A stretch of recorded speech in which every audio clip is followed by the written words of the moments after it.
Oh, yeah. Hi. Good It afternoon. did.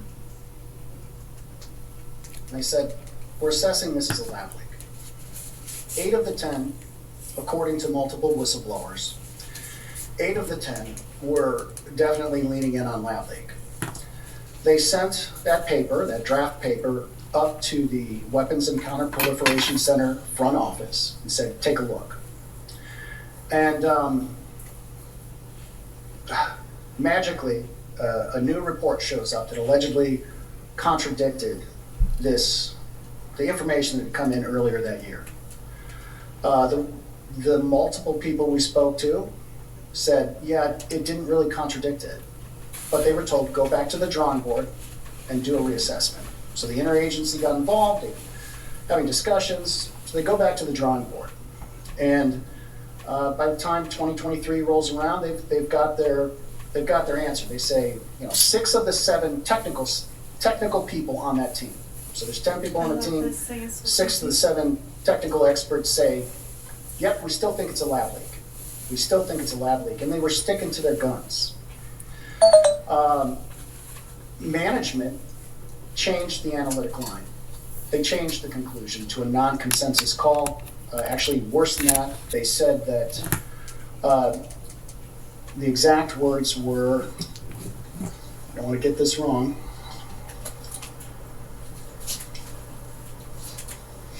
Excuse me.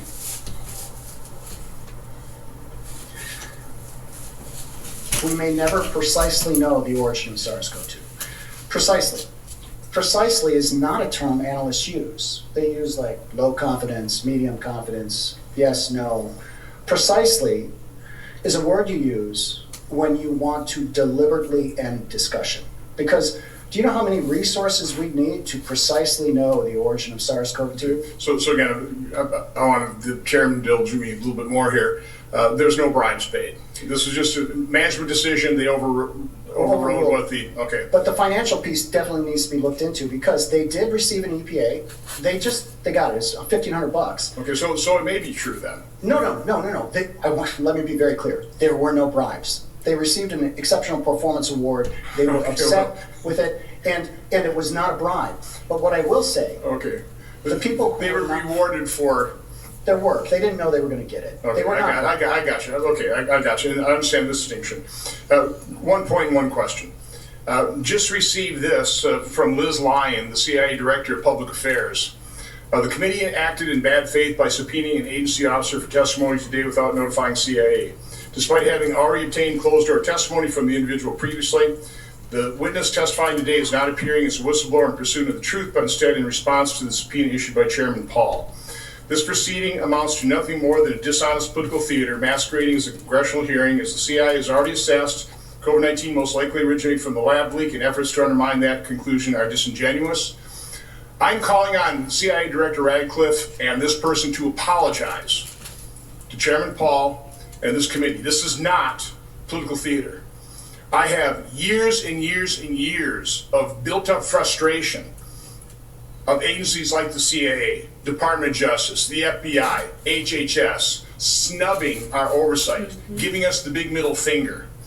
And that's really leads me into my question. You talked about how proud you were. Okay, I can imagine that. My belief is I'd say most people serving in government, all these agencies, are doing good work. They're patriots. Why aren't there more people like you? I mean, you saw Senator Hawley's, the 5-page snub, the 5-page middle finger saying, any and all, this is it. And people inside the agencies know that's not the truth. They know that is a big, fat lie.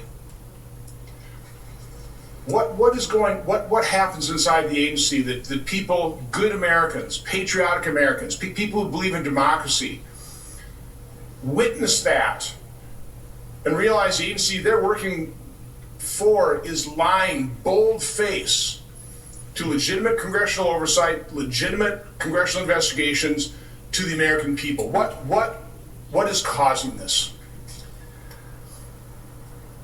2 answers. 1, we need more leaders like Director Gabbard who pulls together a task force of people to actually pursue this, despite the difficulty in wrangling agencies to do the right thing. I think the second thing I'll say is it's a minority of officers. I mean, most of the people joining the CIA are barrel-chested freedom fighters. Like, they're out there wanting to do the right thing. As you matriculate upwards into the bureaucracy, I just think that it gets easier and easier to find people who are more willing to get along. And you know, if we want to link this back to COVID, you had a bunch of refuseniks out there that said no, and they were trying to push these people out. And what you really need in these organizations, like, you know, you can't have the whole organization saying no to everything because nothing gets done. But you got to retain the people who are sometimes a little more difficult to deal with, more willing to say no over and over. And I think we've created a milquetoast bureaucracy. When I first joined the agency, the chiefs of offices had a lot of power, and then modernization happened, and they watered everything down, and the accountability piece has to be there. Otherwise, this is just going to keep happening. Well, again, I appreciate you coming forward. Again, I'm calling on Director Radcliffe and that communications person. This committee, this chairman needs an apology. This is not political theater. This is serious oversight work. This is what the American people need to see. And I just wish our Democrat colleagues had any level of curiosity of what's happening inside the deep state. Thank you, Mr. Chairman. Thank you, and I completely concur. And I would also like to respond to the CIA spokesman. They say that we have already obtained closed-door testimony. Well, closed-door testimony doesn't provide oversight. Public testimony provides oversight. We have asked them for public testimony and for oversight. We would love to have the scientists, the 6 or 7 scientists that were commissioned to look at this, we'd love to see their report. Why would we not be allowed to see their report? I can't even read that in private. But that should be public, the science. If there are sources and methods, mark them out, redact them. But we should be able to see that. But for them to have the gall to say, we allowed the witness to testify in private and that should be enough. No, you were told by Congress unanimously to declassify this material, and you send us 5 pages. Imagine how many, you mentioned maybe 2,000 pages. DOE has a report. That's got to be 40 or 50 pages, but the base documents for DOE's report are probably run into the hundreds of pages just for that one report. And they did a great analysis of this, but still most of that is not available to the public. Why does it need to be available? Because this is going to happen again, and we need to be prepared, and we need to talk about it. One of the other things we didn't get to in this hearing, but we need to talk to, how do you prepare for the next pandemic? Well, one of the things that actually worked was monoclonal antibodies. We need to be talking about how we can quickly produce them again, how we can quickly get started on things like that. What worked and what didn't work. Masks didn't work. 6 feet of distancing, there was no science. They say follow the science, and yet it looks like everything that happened at the CIA was the politicians overruling the scientists. The scientists were concluding this came from a lab leak, in all probability. The politicians were overturning them once at 2 in the morning. So that is one of the takeaways from this, is that yes, follow the science and the scientists, and that the scientists need to not have a conflict of interest. Which leads me to the final point I'll make before we conclude. I applaud the Trump administration for an executive order saying no more gain of function. It is head and shoulders above anything. The Biden administration really didn't do much of anything on this. The Trump administration is trying to live by that. The reason it won't work forever is that people who have a Weasley way with words, let's say Anthony Fauci, will come back into play, and half of his lieutenants probably still work over there. One of them will get in power again, and all they will simply say is, creating that new virus that grows 10 times faster and grows better in human cells, that's not gain of function. Because that's what Anthony Fauci was doing.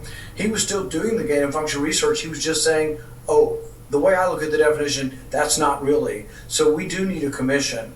And what I proposed is the Risky Research Review Act. There'll be a presidential commission.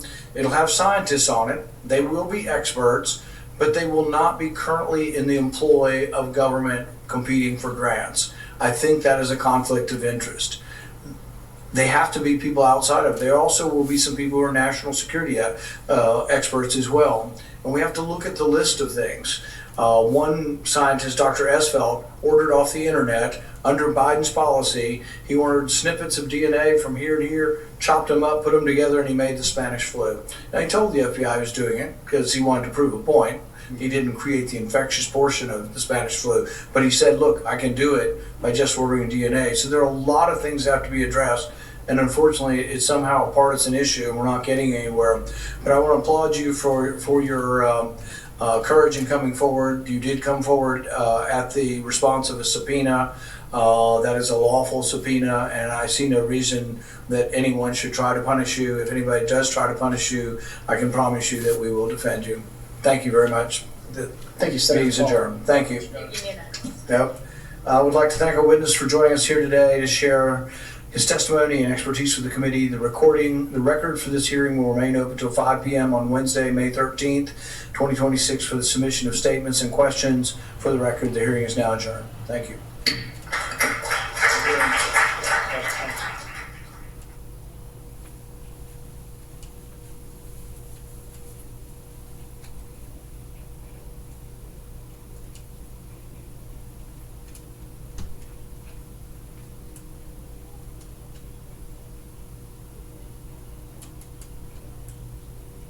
The White House said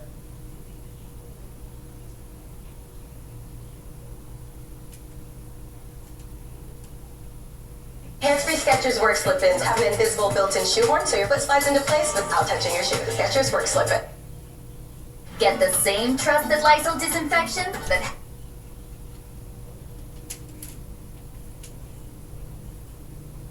Flagler County in Florida. In May of 2022, a teen driver called police to report a road rage incident. When they responded to a gas station, only the teen was there, and he showed them cell phone footage from the incident, as well as gave enough identifying information to find an address for the other party. This body cam footage starts when the cops go and interview the other party, and by this point, the police have already seen cell phone footage of the incident, which I've put in the middle of this video. Alright everyone, I'm Frank Slope. I am coming up on 25 years as a deputy sheriff here in Arizona. So we'll be doing some body cam breakdown today. Active Police Cam is the channel we found today's video. While we're watching this, Body Cam Bingo is the game that we play. So this is card number 1, so we're starting at the top of the stack. We sell a stack of 5 separate cards. You could find them on our website. You order them, I'll ship them, then you get to play. But right now, we're gonna play. Check it out. So man, you know over here? Hey, what's going on? Were you over there at the gas station? Yeah, we're just about to call you. Oh, okay. I also got a guy, I got his license plate number, but Okay. also a gentleman that was in traffic. Okay. His name here is Michael. They have a business in town. I think it's. They saw everything that happened. Why don't you talk? So basically, what happened was this guy's driving erratically behind us. Okay. Okay. I'm in that truck right there. Yeah. Oh, yeah. And we have a kid in the car. All right. So he's. Tried to hurt me and my Whoa, easy. Coming in hot. We weren't there, so we're trying to figure out what happened. He tried to Oh, hit us. yeah. Let's go on. Let's talk about it. As a member of a traffic unit, I respond to road rage incidents all the time. I think people that get stuck in traffic get aggravated, and then, they make a lane change and things escalate. And, people start beeping their horns and they're throwing fingers, and then windows come down and that escalates things. And then, they come up to a stoplight and people get out of cars and they both pull into a parking lot. And it just continuously escalates, and there's no reason for it. It's all like this weird ego-driven, like high school BS that adults participate in. It's the dumbest thing. It's so dumb. And it leads to stuff like this, which is great video, so I can't complain about it too much, but it's silly, it's absolutely useless. So don't do it. It's not a big deal as far as what could have happened, but so long story short, you can help me with this though. That road as we come down, to turn on to Belterre, thank you. So we're coming down Belterre, go all the way over to the the left side lane to take the left. Take the left. as we take the left, he tries to go into the far lane that I'm driving into. And literally, I mean, I thought he hit us. Like, he was right there, right? So, okay, we make mistakes, whatever. Right. Keep driving, right? He's doing these. Behind you guys? Behind us. Swerving. So I'm out my window going, what are you doing? You know? So then he pulls over into the other lane, tries to come over. There's a car in front of me. He can't go anywhere. He's screaming in my window. A 10-year-old right here. You know what I mean? Like screaming terrible profanities. So I'm like, I got a kid in the car. He goes, I don't give a fuck. I'll run you off the road. Blah, blah, blah, blah, blah. Right? So that's me kicking in now, going, no, that ain't happening, bro. This year, if you're ready to finally see real results, a healthier gut, glowing skin, and steady energy, you need to add colostrum to your daily routine. It all starts in the gut. Once your gut's right, everything else will follow. Today's sponsor, Cowboy Colostrum, offers the highest quality bovine, that's cow, colostrum. I've started drinking it every day, and it's truly delicious. Cowboy Colostrum is 100% made in America from 100% American grass-fed cows. It's true first-day whole colostrum, rich in bioactives like immunoglobulins and growth factors. Now don't worry, they only collect surplus colostrum after baby calves have had their fill. They use real ingredients like freeze-dried strawberries, not artificial flavoring. I love the Madagascar vanilla. Simply add a scoop into your coffee, smoothie, or glass of milk. For a limited time, my viewers get up to 25% off their entire order. Just head to cowboycolostrum.com/Frank and use code Frank at checkout. That's 25% off when you use code Frank at cowboycolostrum.com/Frank. This kid just won't stop. And he's saying the most ruthless stuff ever. Then he gets out. So I got out. And I start walking over to his car. And he starts walking towards me. And then when I get closer to him, he bounces. So you guys were like in this confrontation. Okay. Well, we were about to be. And then he went back in the car. Okay. So then I'm screaming at him, going, are you freaking kidding me? You almost killed my kid, this, that, and the other. So as I'm screaming at him, he tries to come and hit me. With his car? I had to dodge my way out of his way.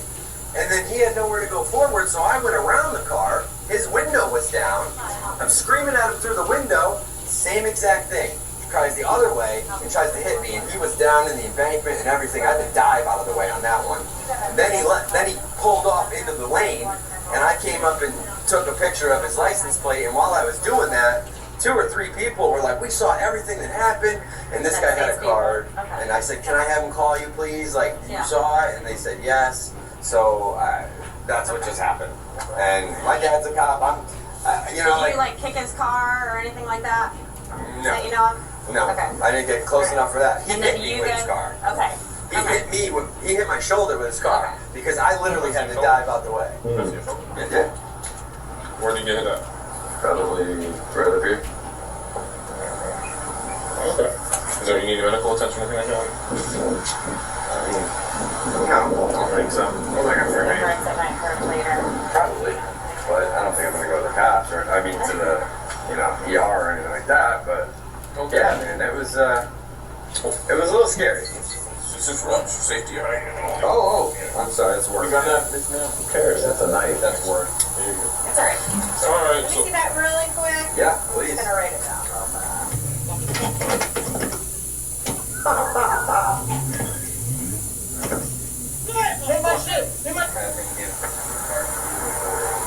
Hey, sorry.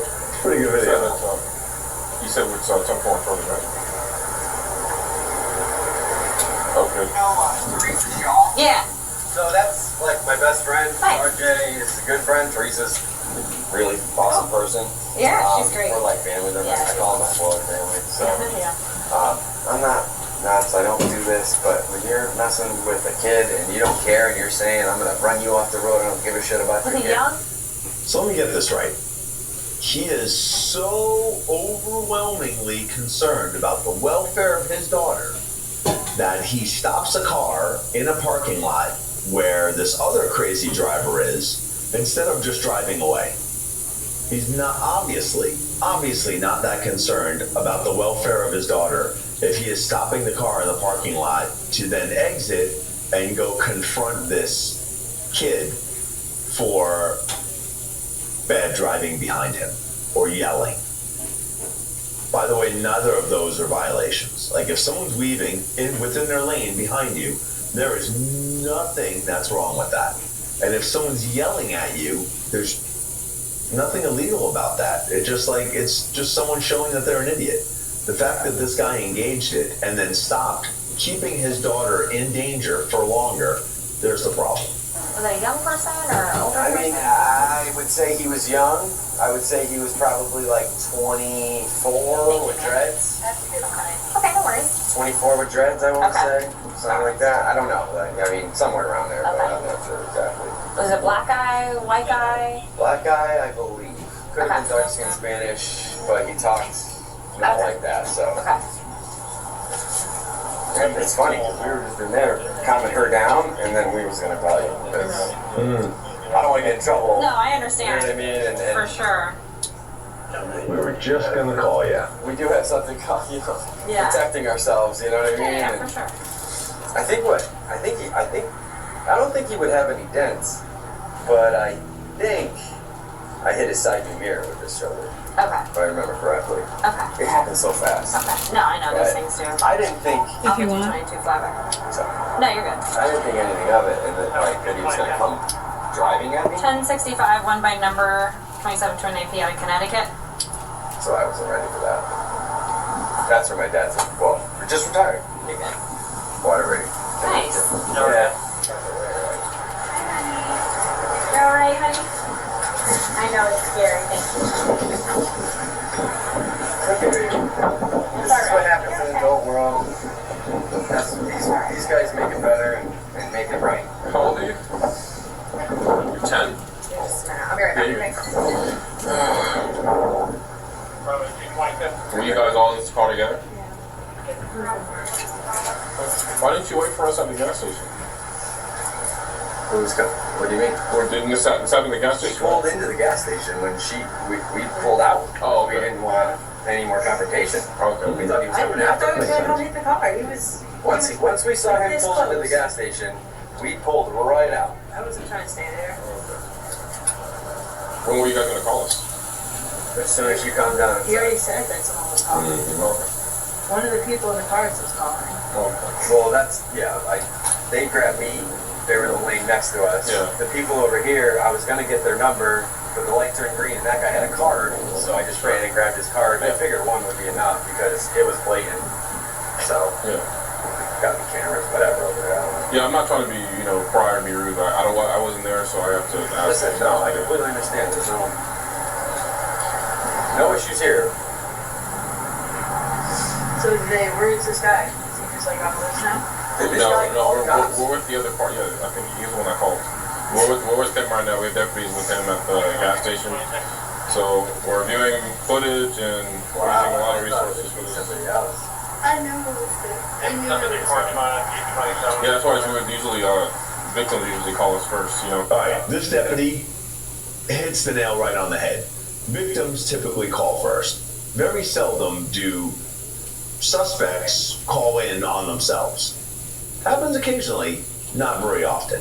So the fact that this suspect had gone all the way home and was just gonna call you is there's no way this guy was gonna call.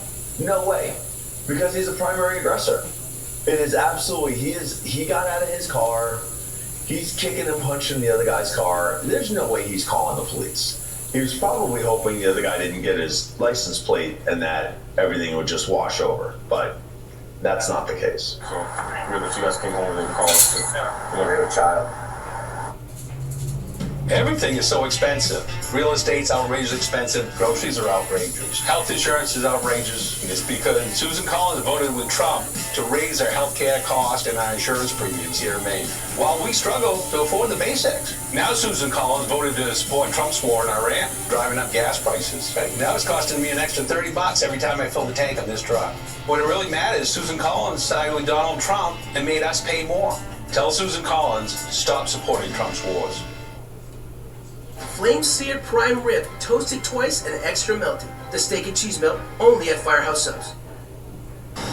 Russia needs a new president, Vladimir Putin. What interests me is power. No one is safe in Russia. What about you? The Wizard of the Kremlin. Paris Farmers Union helps you get growing. Enjoy nut trees, shade trees, fruit trees, including apple, cherry, peach, pear, and plum, plus flowering shrubs and berry bushes. Get your garden started with our Easy Grow greenhouse and move your plants outdoors with peat pots that biodegrade in the soil. Our selection of seeds includes your favorite brands. Nurture that garden with products including Coast of Maine, made with the finest local ingredients at your local Paris Farmers Union. I was slipping.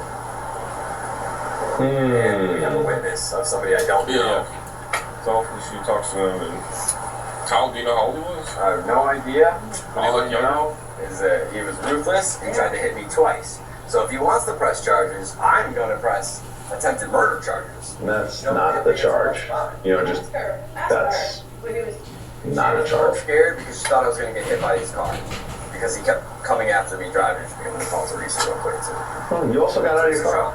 You know? She rings a bell, I think so. We have to search those? Yeah. Honestly, I'm not for attempted murder. He was on the phone with a friend who works for the park. It was a female, I'm not sure what was her name. Oh. The female officer? Deputy Brookfield? Deputy Broomfield, and you officer? Harrison. Deputy Harrison, and Deputy Broomfield. And then you can tell we have Sergeant Jacobs. Sergeant Jacobs. Over with the other guy. Sergeant Jacobs over with the other guy. So this guy uses the phone a friend option to call another, sounds like Flagler County deputy sheriff that he knows. I don't know what he's expecting. Like, is he expecting to be on the phone? Like, here, they said you should leave me alone. Like, is that what he's expecting? Because I don't know. And on the other side, I don't know what I would do if I was the deputy that he knew and he called me and two other deputies who I'm sure I know are there investigating a crime to which you committed. And then you get this phone call. What are you expecting me to do? All you've done is call me to tell me that you're an idiot, which I probably already know if we know each other. And now what? Like, I don't know what the purpose of that phone call was, from either what he was expecting or what he thought that other deputy was going to do. But nothing's going to happen. Like, I'm not going to interject on my day off in an active investigation with deputies on the road. Like, they're doing their job and they're damn good at it. So I'm not gonna do anything. But good luck. No, this is all just happening now, so I'm just, I just called you, I don't know, Yeah, just called you as a weird flex. Give you a call. Okay. Bye. How do you know Teresa? I call them my Florida family. It took me in, man. Her husband is, we do a little bit of work together, our side jobs, things of that nature. But, I don't know, they're like my best friends, both of them. Yep. Them two, the kids, I was there last night, just that kind of thing. I don't know too many people around here. 1 second. Sorry. Going off for discussion. I did park so far away. Jesus. Was it Richard? Yeah. Alright, put your anybody back, please. What's that? Put your anybody back. Here we go. For what? Being placed under arrest for Oh, felony I got what? charges. Say again? They've got video footage of the whole thing, of the whole incident. Yes. And it shows you kicking the vehicle multiple times, reaching in the car, swatting the phone out of the kid's hand while he's in the driver's seat. Swatting a phone? He's 17, When he said he's going to yeah. shoot me? It's just... It's got video. So right. is there video camera Yes. footage of him trying to hit me with his car? They have all of it's on video footage. So is he getting I'm arrested? not there witnessing the video, but they're I'm showing getting you're the arrested right primary now for this arrestor. because I had a child in the car and this guy, for a mile and a half, 2 miles, was messing with us to the point I where he understand what you're almost... saying. I understand what you're saying. I do understand what you're saying. Can I have this one? Yeah, that's it. And I came out here because I didn't think there was any way I got out of the car, and I got out of the car to basically, he's telling me to get out. I get out and go, we have a child in this car. You almost killed us 3 times. Oh, twice. I don't give a fuck about your child. Fuck you. Cool. That's all cool. Okay, so then when he says he's gonna shoot me, and he pulls up something in his car, it was great. What do you want to do? We don't think it's my car, so just search it. It's registered vehicles. Thanks. Anything else gonna hurt me here? Did you see a gun, or did anybody see a gun? It was so fast, he was literally moving, it was fast raising it up to me. It was gray. That's all I knew. All I knew is whatever it wasn't getting pointed at my face. What did it look like? It looked like a gray metal object pointed at my face. I mean, when you're in something like that. So you notice that they had this entire, 2 different deputies had an entire conversation. Hey, tell me what happened. This happened, blah, blah, blah, blah, blah, then this, then this, then this, and this whole chronology of events. At no time during that initial statement did he mention anything about a gun. Then the handcuffs go on and things get serious, and then somehow he remembers he said he was going to shoot me and he pointed something in my face. And that was nowhere in the initial. If a gun is introduced into a scenario, that's a pretty big deal. I would probably start off with that. I would probably start off with, hey man, this guy pointed a gun at me. That's aggravated assault. That is a felony. Like, that's something serious. Nowhere is this brought up until the handcuffs go on. And now he's trying to make the other person look worse than him. So he's like, and then he said he was gonna shoot me, and he pointed something at me. It's just all malarkey. That's a great word for it. It's just made up BS because he's trying to take what he did and move it down and make the other person look like they were worse. And I'm glad that these deputies aren't biting it. I literally just got out of work. I literally was protecting that girl. And anything on me that I don't find and the jail does, the jar to when it's on the out, you just work. There's not. There's 2 pockets. No, he said to everybody. I say it to everybody. 2 pockets in there, man. I would rather burn my phone. You want her to have all this stuff? Call Teresa and tell her what's going on, please. No. Do you want her to have all this stuff too? Yeah, can you keep that card so it doesn't blow away? Because Yes. that's the guy who said that. I've been trying to call him. Yeah, I've been trying to call him. Because this is not right. Phone does not, or video, whatever it is, does not show what happened. Now. What are my charges again, please? Criminal mischief and child abuse. How's the child abuse? He's 17. Because he's 17? Our victim is 17 years old. I would almost expect this from a 17-year-old. Unable to control their emotions, hopped up on testosterone. I get it. I understand it, that they just don't have the same ability to take those stoic philosophies of only reacting to things that matter to you and then, using them in your daily life. I get it. This is a grown man. This is a grown man with a family. Got a daughter, he's got a wife, couple cars, got a house. Like, why are you, all because someone was weaving behind him? So he's driving and someone is weaving behind him. Who cares? They're behind you. It absolutely doesn't matter. It does nothing. Just let him weave behind you. But instead, now this all ensues, and he's definitely the suspect, and he's probably gonna go to jail. I didn't hit him. That they swatting the phone out. But he said I'm gonna shoot you. He said I'm gonna shoot you. If you get a hold of that guy, I guarantee you. It's on video. I understand what you I didn't hear that. I can't swat what I think might be a gun away from my face. Was it a gun? I don't know. All I did was. That's a little bit of story time, I think. Not enough to the state attorney's office? Okay, to see a gun. So somebody says I'm gonna shoot you. Somebody says I'm gonna shoot you in the face. 04. Can I give her my code? As you heard, Richard was initially charged with 1 felony count child abuse and 1 misdemeanor count criminal mischief. About a month after the incident, the prosecutors lowered the felony child abuse charge to a misdemeanor battery charge. The criminal mischief charges seem to stem from the damage he caused to the victim's car, i.e. dents in the door. Card number 1, all I got was the for what square. So there wasn't, I don't think he said anything that would get a bingo, but if you happen to be playing with another card, let me know. What gives you a bingo every time is being a member.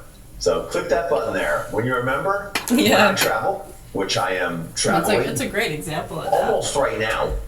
What we're doing is I know, I and make it's funny videos too, and I the put them city up area. just for Yeah, so members. that When you team become a member, you have access to members only videos. So when I'm traveling, whether I'm in Florida fishing or I'm back up in New York fishing with Dad, or I'm going to go to Canada this summer doing some trout fishing, I'm going to make videos while I'm there, and I'm going to share my experiences with my members. Also, you get to enjoy members-only chats. So towards the end of this month, we always put it out kind of on all the platforms, like, hey, there's going to be a members-only talk on YouTube on this date. So we just did one on April 26th. We're going to do another one in May. We tried to do one in June. And then I get to chat with the members. So you guys get to ask me questions and I answer them, but only if you're a member. So click that, join the fun.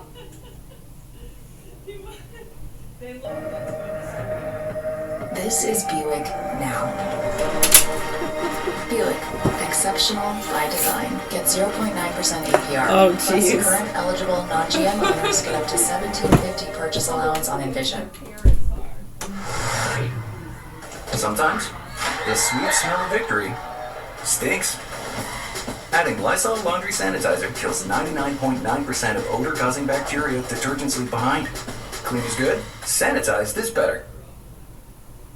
If you present a badge and say you're law enforcement and you're not, that's a felony. Why now you're being detained? I don't understand why. You're impersonating a law enforcement officer. Okay. The most baffling thing in policing, a person who talks themselves into a felony case for absolutely no reason at all except ego. And if you're going to do something that stupid, definitely don't impersonate to a police officer. And if you do, you're definitely going to go to jail. This is one of those. We got this guy, real big bad check. You did some work for him. He's got this invoice, and we got the copy of his insufficient check fund. We've tried to, for weeks, get it straightened with him. The main problem is he don't want to pay the insufficient check fee. There is a fee for me getting a bad check, and we want to charge him $20 for that. It's just the way it is. And he's been saying he's going to send me a money order for 2 weeks. So these kinds of cases are actually pretty common for police to get called to businesses for people who have either given a bad check or mad at their service. The thing with policing, and this is important for both sides to make sure that we're clear on, is that there's a civil side of this and there's a criminal side of these cases. The police have to make sure that they're not enforcing or attempting to enforce some kind of civil infraction, and people need to understand that the police are only there for the criminal side of it. And sometimes when you get called to these businesses, you have to make sure you're on the right side if you're a police officer. Green peas and red onions. They're gonna do like a split pea kind of soup. Yeah, minus the salt pork. Yes, yeah, it totally ruins it. Huh? It's like you have this nice, healthy vegetables, onions, the seasoning and herbs. It's like, why would you want to add chunks of fat and bacteria from a dead pig? I don't care how much you salt the fucking thing. That's gross. Now, do you want me to try and contact him and see if he can come here and take care of it now? Or do you want to, do a contract? What do you want to do? Yeah, let's see if he'll come down here and just pay it out. The total, The most common of these I calls don't know, are I mean, bad teach their checks, own. which Some in people most love it, jurisdictions, yeah. writing in non-sufficient fund checks is a crime in most jurisdictions. And the other one is a person who refuses to pay for service. They eat a meal, let's say the food was bad or whatever, and that's going to cause some challenges for you. Like If someone you think that you're going to we get know away people with they just eating hate a meal tofu then saying and that they you're talk gonna be about it without like paying. it's If the police get called gross, in most what jurisdictions, tastes it's gonna like be handled dirty with some feet. type of offensive You know, word. it's It like could be okay. considered So a theft no in big certain deal. jurisdictions if you refuse to pay for a meal. If you have something different in your jurisdiction, please I share. know it. it's like they Or get another all charge worked where up and you're defrauding emotional an about these innkeeper type of things. charge. In Vegas, that was Teach very their popular own. back in the day. I wasn't saying for you to not eat your pig.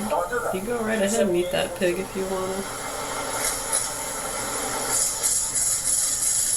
Paid receipt. Yep, 1 minute. And wasn't it funny too when we were telling people and talking about when COVID was coming out? Yeah, like the raw hot dog thing. Right, we were just doing it to kind of show that. And then you had Dunkin' Donuts at the same time pushing out the bags of bacon. Oh, okay. Look up the charts. They actually made charts. You could look it up. With the pig and the bat and the human. $207,000? Yeah. Still runs like a new car. Yeah. Take care of them, they do. Take me in that home. What do you got? There's some things going on with these guys. I'm an investigator with the Department of Justice. This was pretty much done on purpose. Was he pretending to be an investigator? He got 2 or 3 places, a couple of them, one over Trophy, another in a couple of other towns. So who do you work for? Department of Justice. Do you have any ID and credentials? Say he works for the Department of Justice. Do your best. Yeah, just curious. He even has a badge and everything. Do you have your ID You with buy you? it online. No, You can I'll buy carry this it. online, yeah. That's it. You're not allowed to carry an ID? No. Just my regular one. Oh, you want my personal ID? Yeah, sure. Oh, I can show you the driver's license. Yeah, if you got it. Or just, That is yeah, a huge well, red then- flag. Badge, no ID. This is going to get the officers' spider senses tingling for sure. Please don't say anything. Who would be dumb enough to do something And how long like you been that? working for them? 51 years, man. 51 years? Man. Alright. And you don't carry ID, and you're not allowed to carry an ID. Right, and then what they'll do is they'll Red flag play number off as 2, if like they 51 really years believe on a it. job in the federal government. It Some of them happens, do. But that's a red flag. Something Or you then, definitely look into. So two but red then that flags opens I up said the for sure door. that would've got Some me know thinking. they know better, and then if they get caught, they'll just pretend to be one of the crazies who really believed it. Give me 300. Yeah, seen a lot of that too. You gave me 300. Alright? Thank you. Sorry I had to go this way. I didn't expect it to be like Your that. dad's probably turning over in his grave. So. Yeah, he's looking at you, wondering why you're doing that to us. No, he is. Remember who you're dealing with. Well, that's again just the same kind of education with things for the. Anyways. Yeah, so I'm not Right, it's like that older generation. When you go to the younger generation, it's I didn't take my pills. I was hearing voices. Alright. I'm an old world, man. Oh, the aliens were chasing me. And what is, I've never If seen you that go badge to before. Can I see that? probably about his generation, yeah. 1970. See, it's this kind of crap, or they used to blame it on. It was aliens. I thought I was being chased by a spaceship. Oh, okay. They used to claim that kind of stuff all the time if they get caught or busted out doing. So what are you guys doing out here? Okay. What, You're pretty, isn't it? I've never heard of it before. You never heard of the Department of Justice? Come on, man. Not as who do they fall underneath, I guess? Who do they fall underneath? Federal Government Department of Justice. Oh, very I've interesting. done a lot of work with the Department of Defense, too. Oh, okay. And you're still active with them, huh? You're still active with them? May 8th, I'm going to be done. Oh. Very cool. I can't show you, I can't talk. Oh, okay. Right, it's you can boil it down to whatever means they can claim insanity for, and then when you see that during the different generations and where that's getting peddled from. Yeah. I know, and then just the perpetuation and promotion and the fear propaganda and not educating people. You just over and over get back to square one. Definitely bend his head, and with the little things that he's doing with his phone, taking the picture of the badge and everything. Good stuff. All right. Disclosure. Charlotte. Oh, you're Charlotte? Oh. Yeah. I know a few of the guys up in Sarasota. Oh, okay. Who do you know up here? Or up there? Who do you know up there? John.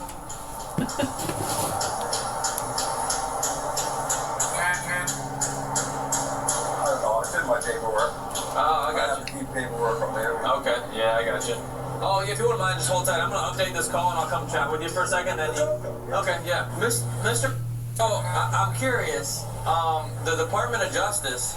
Now they gave you a badge, but they don't give you an ID. You can't carry it. I go to foreign country. If you take it to a foreign country, I'll make you back. Right, but they don't allow you to carry an ID. But they gave you the badge, and you're current law enforcement. That's strange. Do you have a supervisor that you report to? He can ID himself as this kind of operative. However, he can't give his supervisor's name. So also a very huge red flag. All he's gonna do, he's gonna Yeah, hey, I hate to tell you, but it's an emergency. Huh? It's an emergency. Let me see. Why are you saying that? I don't know if you're aware, but if you present a badge and say you're law enforcement and you're not, that's a felony. I don't use it for when I need to spend it. I just wanted to show you a little bit of information. Right, but you presented it to me and told me you're law enforcement, but you don't have an ID. That is it. I'm a federal. Yeah, federal law enforcement, right? Okay. Yeah, so like FBI.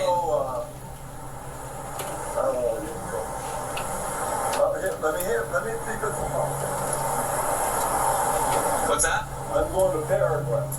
So what's that? I'm going to Paraguay. That's 25th. Okay. I operate out of the country. Very seldom. I was asked to do this because these guys are reported to be bringing drugs into the country. Okay. We know that they're going down there 4 to 5 days a week. Okay. Did you have your ID with you again? I'm sorry, your regular driver's license? I don't think you're going to find out too much because they won't. They're not going to relinquish that much information? No, they won't. All right. But I don't know. What can I do to make you understand that I'm not okay? Yeah, that's what I was just asking some questions and stuff like that for, just so I can have a better understanding. Because like I said, I've never really had that many actions. I've worked with federal law enforcement before. I used to work for DOD as a military police officer. Department of Defense. Yeah. This is the Department of Justice. Yeah, I gotcha. A big difference. Yeah, right, gotcha. All right. Hold it. What's waiting for you?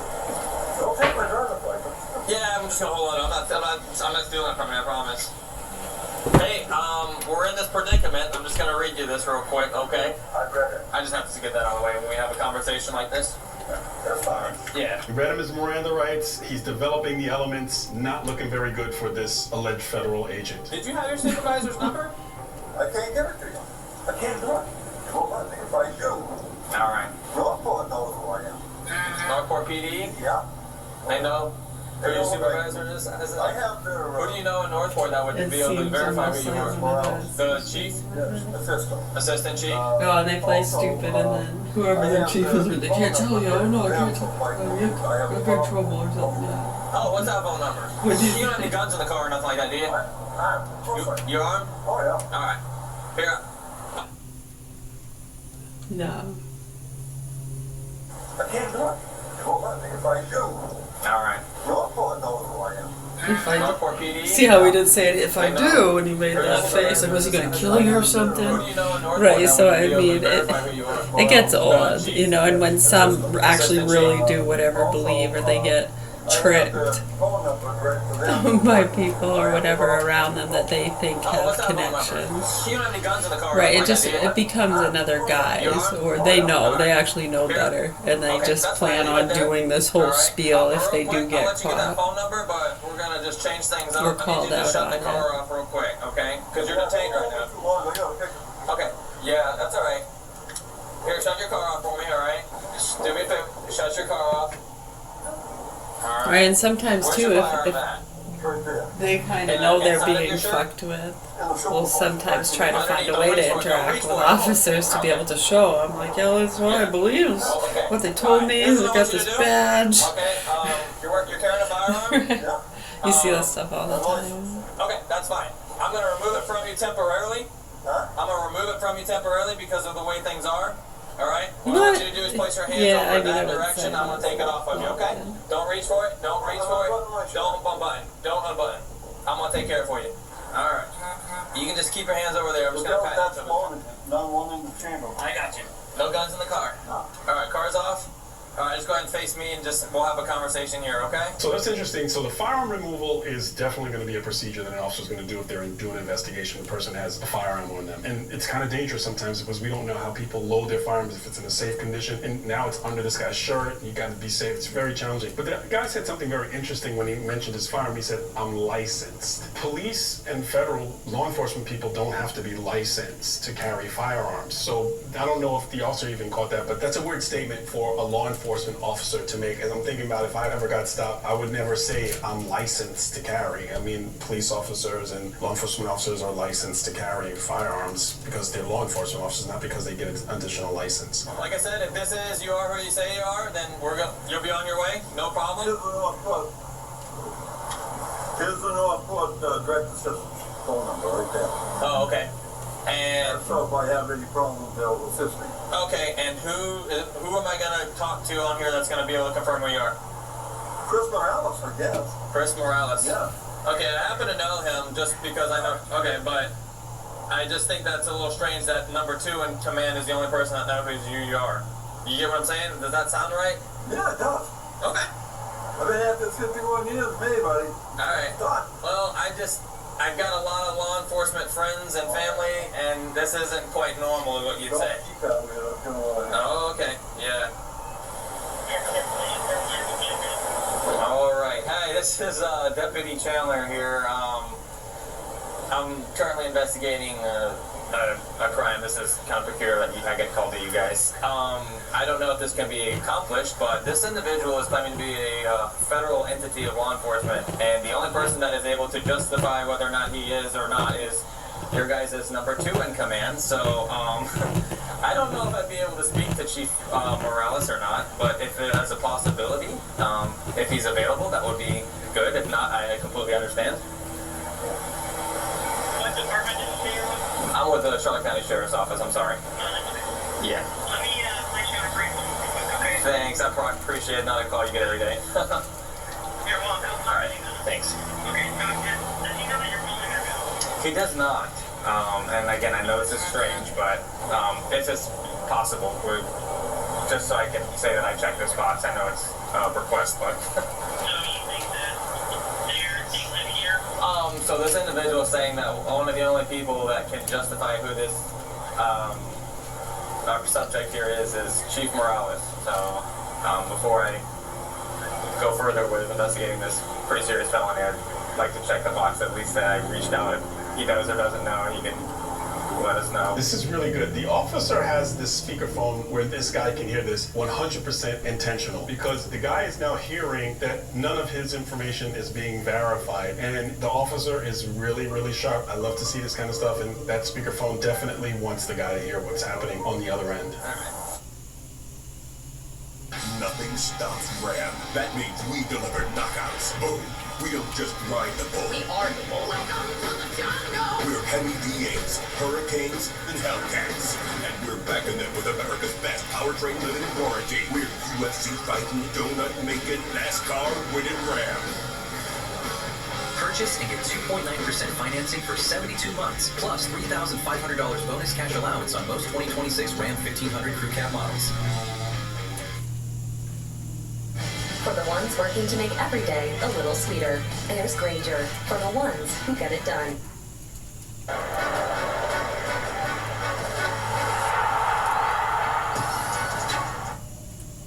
Skincare is self-care. Nivea Skin Firming Hydrating Lotion is formulated with coenzyme Q10 plus vitamin C for visibly firmer skin in as little as 7 days. Nivea is for skin. When you shop in the Shaw's app, you can count on prices that are the same online as they are in store. Even when you can't count on teenage app. So, that's where we're at. I said this is where we're at. You're claiming to be law enforcement. Not law enforcement. Okay, now you change your story. No, Department of Justice. I told you that. Yeah, but you also said law enforcement. I have it on recording here. You said yeah. But, so that's strange, and then you don't have an ID, and I'm not allowed to talk to any of your supervisors or anyone that's able to confirm your identification. What they're gonna do. Secret agent. So what are we doing here? What are we doing here? Yeah. Right now you're detained for a crime. What crime? Impersonating law enforcement until I can figure out otherwise. That's not normal out of my years of experience and being around law enforcement. You can't carry an identification card. What do I do, buddy? Yeah, but if you left the country, say that was true and you left the country, you just leave your ID at home. You're in the States. I can't take it with me either. I can't take it with me. I can't take nothing with me. Like I'm going to Paraguay the 25th. Okay? I can't take no form of American identification. That doesn't make any sense. You know what that means? I'm just, it doesn't make any sense. I'm just being honest with you. That makes no sense. I'm just being honest with you. You just work for Department of Justice as a whole. Ghosting. What entity of Department of Justice or what law enforcement I think they're doing other Department of things. Justice? What I do is As far as being on someone else's trails, you know? there's going to be an uprising or Yeah, something or like that, shadowing. I try to mediate that. Yeah, they do that I bring it down the sometimes. whole up. That's my job. Okay. And you said you're actively It sounds like the investigating exact this place for a kind of- crime, right? I'm not. You just said a minute ago you're investigating I'm not something. investigating. I am giving information back. Yeah. And sometimes So it's this nothing is to it very at all interesting to me, and I'll besides share from to you why personally fuckery this or is whatever. interesting to me. When I was in the Marine Corps, part of my time in the Marine Corps, I was on embassy duty, and one of the embassies I served at was Paraguay, Asuncion, Paraguay. And why a lot of this does not make sense is because the hierarchy in the law enforcement starts at the State Department, and that's the Diplomatic Security Service, not the DOJ, from my understanding, unless things have changed since I got out. But his story doesn't make sense, and him going to Paraguay to mediate these kinds of situations, but he carries this gold badge. The officer is 100% correct to be suspicious of this story because none of the pieces match. And to all of the people who may work for the State Department or any of those other agencies, please, I'd love to learn about what you do, and if you just don't have to tell what you do specifically, but chime in if I'm correct about that Diplomatic Security Service and being under the State Department where he would be working if this was legitimate. And shout out to all Paraguayans and to people in Asuncion and to all the Marine security guards, MSGs, and embassy duty. Great duty, by the way. That's my supervisor. And your supervisor is not able to be reached by phone. It's that secretive that he can't even talk to me. He won't? No. Because his ID is down. You can't give his name? Can you give his name out either? Yeah, I can give you a name out. No, there's nothing. Okay. That's all I know. That's all you know him as. Okay.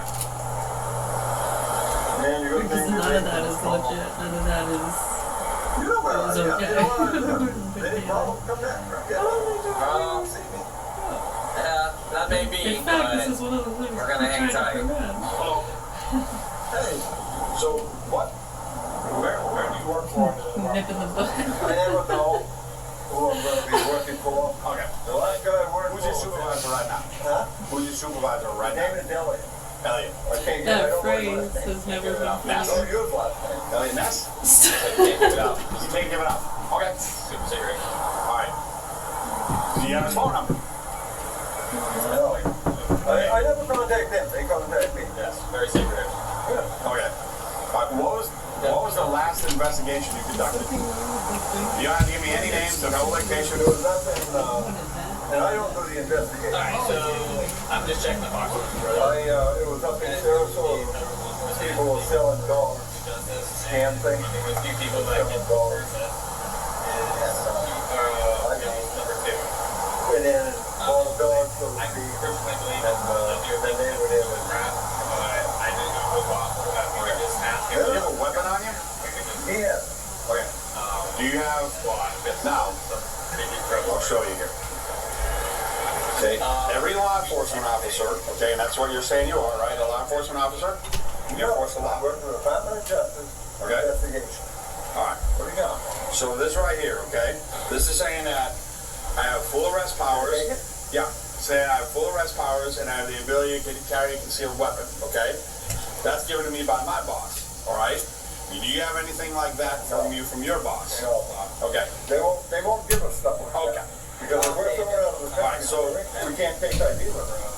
Only a driver's license. The sergeant 100% correct. Law enforcement officers have a badge that they carry inside of a wallet, very similar to this. This is my retirement badge. It's nice, an ID, it's nothing. I carry my ID everywhere that I go. I very rarely carry my badge. Occasionally I'll carry it if it's just inside a wallet because you end up sometimes having a duplicate ID or you might have one that you just keep inside your regular wallet because you don't feel like carrying a badge around. But if you're just going to walk around with the badge, it really is not going to mean anything without the ID. Sergeant 100% correct. But yet you got a badge that's enormous.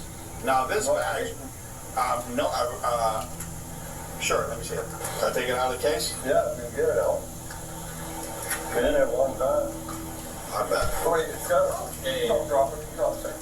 There's no number on the back of it. No, don't have to. Yeah. Let me tell you, hey guys, listen. No. This is what we're doing right now. This is what we're listening to, okay? So right now you're being detained. Do you understand that?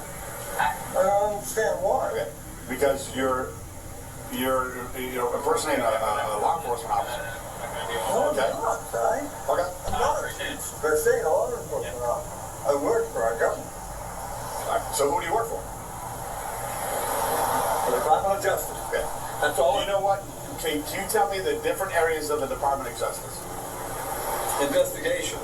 Okay, what else? That's all I do. Oh yeah. You know, like what agency within the Department of Justice? Well, it's mostly foreign stuff, like Foreign stuff, like office of what? scheduled to go to Paraguay the 25th of March. I'm scheduled to go to Paraguay the 25th of March. Okay, they're going for who? Department of Justice. Okay, all right. That's not how the Department of Justice works. Oh yeah, Okay? yeah. That's like him being in the Army saying, well, I work for the Department of Defense, but he works for the Army. So what agency under the Department of Justice do you work for? Pretty much all of them. Name one. Give me one. Give me two. Just because in case you get lucky. Give me two areas of the Department of Justice. Foreign investigations. Okay, no. No, we have a different name for that. Well, you guys busted my balls. I'm not doing anything wrong. Yeah, Except for lying. and a felony right now, so Okay. until proven otherwise. So, Huh? and we're investigating a felony. I'm just letting you know.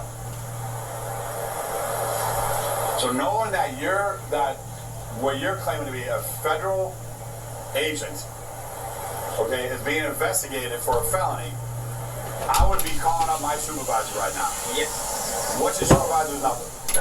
And I can call him. I'm not allowed. Okay. Will he accept junk calls from jail? All right, I guess you guys gotta do what you gotta do.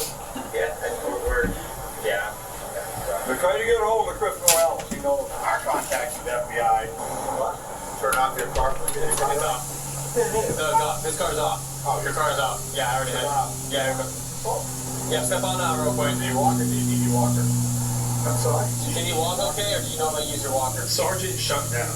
Not a person, it's a mode. This sergeant, I really enjoy watching him work, especially because it looks like he has some age on him, as do I. And he's still out on the street responding to calls in uniform, and he looks super sharp in uniform. Like seeing that because the experience matters. Shutting things down. Good stuff. I usually use my walk. Can I get it for you?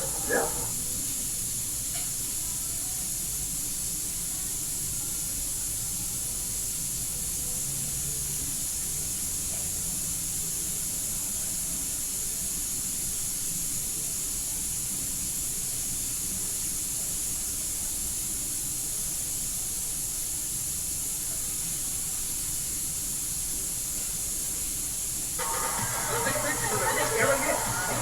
Fit everyone in with iPhone 17 Pro. Stay connected with AT&T. You got this, guy. Get iPhone 17 Pro on us with iPhone trade-in, any condition. This is Arby's quarter-pound pulled pork and chopped brisket. Both are smoked slow for up to 13 hours. Tender, juicy barbecue like this isn't magic, although there is a lot of smoke involved. Arby's, we have the meat. Does Lowry and Associates really get all of those clients, all of those big settlements? Yes, we do. And you know what else is true? I really am standing on top of this big truck. Yeah. What's going on? So you stand up and talk about it. Yeah.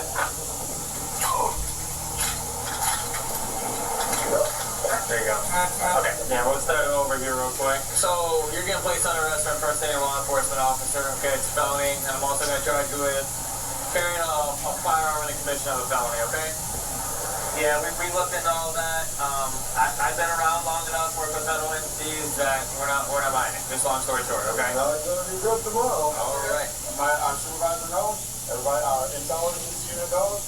The federal agents already know. We're already talking to federal agents about this, so they already know. So it's gonna be no surprise. Okay. Yeah. Like I said, if you give us a supervisor, we will gladly call He's him. looking now. He's trying to find him. Who's that? The police officer just told me PD. From Norfolk PD. What is that name? Wait a minute. Yeah, we're done with the secret agent stuff. Yeah, we're all done. Let's make a deal. We're good. Yeah. You're going into the jail. So I get to call somebody? When you get to jail. Yeah.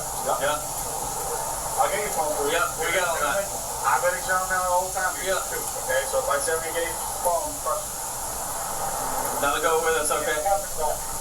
He's got it. No, I got it. Yeah. Just come here. I'm gonna search him here. Just hang tight right there.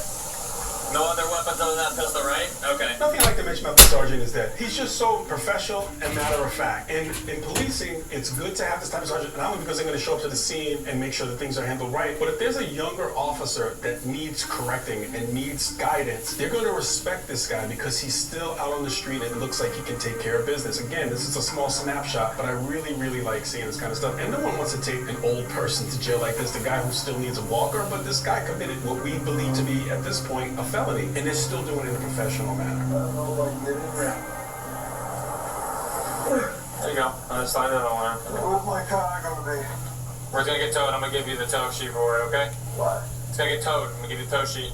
How do I get? Am I gonna be released tonight? Yeah, if you get that bail, you're a bond. You will. What's the bail gonna be? I don't know. I don't set the bails, but all right. You're older and you got some health concerns. I'm gonna handcuff you in the front, okay? Put your hands in the front of you. Can I have my phone so I can call my girl and have her come get me? Not right now. At the jail you can. Put your hands in front of you. Very, very good example of good policing here. The sergeant and the officer really did their department justice by being so professional, so engaged, and what could have been a call that the officer could have just cleared off of, he handled business and took care. Because who else knows who else this gentleman was impersonating to? And all that documentation, paperwork that he has in his car with all those names and everything, that would be something they might likely want to impound and maybe do a further investigation. I know this is an older case from 2024, older case, new commentary. If you know the final adjudication of this in the comments, if you could please share. I find these cases interesting. I did another impersonating case not too long ago, and they're always interesting as to the reasoning why the person did. But this one was so avoidable because he engaged the officer and pulled out his badge. The officer wasn't asking him anything about it. Really good stuff. I like to see it. If you like this kind of content, like the video, subscribe to the channel, and click on the video that's on your screen for more content just like this.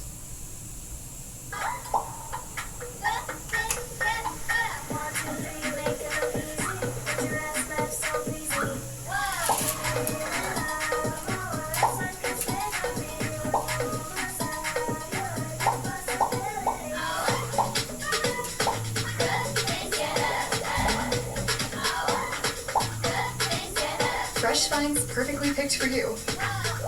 Now and new at Target.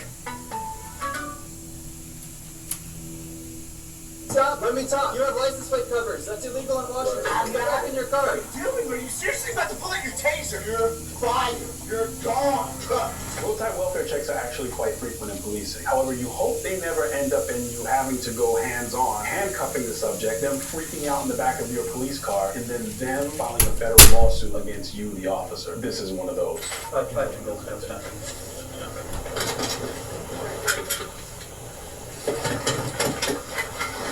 A vehicle on the side of the road like that is always going to get an officer's attention. Either we're going to think that it's some kind of mechanical issue or a medical issue with the person, but again, that can change depending on the behavior of the driver. What's it? What are you talking about? I'm seeing if you're okay. Okay. Okay. You're not violating my rights, okay? I don't need your service. Can you step back to your car, please? No, step back to your car right now. What do you mean? Step back to your car. Nothing. Okay. You have license. Stop. Let me talk. You have license plate covers. That's illegal in Washington. Get back in your car. Okay, interesting. Hands in the pocket. This close proximity, definitely not safe. The officer with that drill instructor finger snap, that reminds me of boot camp. But again, this is just not a safe proximity, especially with the subject's hand inside of the pocket. Very concerning from an officer safety perspective. Get back in your car. Get back in your car. I'm not going to take the base from you. Get back in your car. That's not how this works, bro. This is exactly how it doesn't. I have constitutional rights. I'm not getting back in my car. Good for you. Get back in your car. I'm not obeying an unlawful command. That is a lawful command. No, I'm not getting back in my car, bro. You're so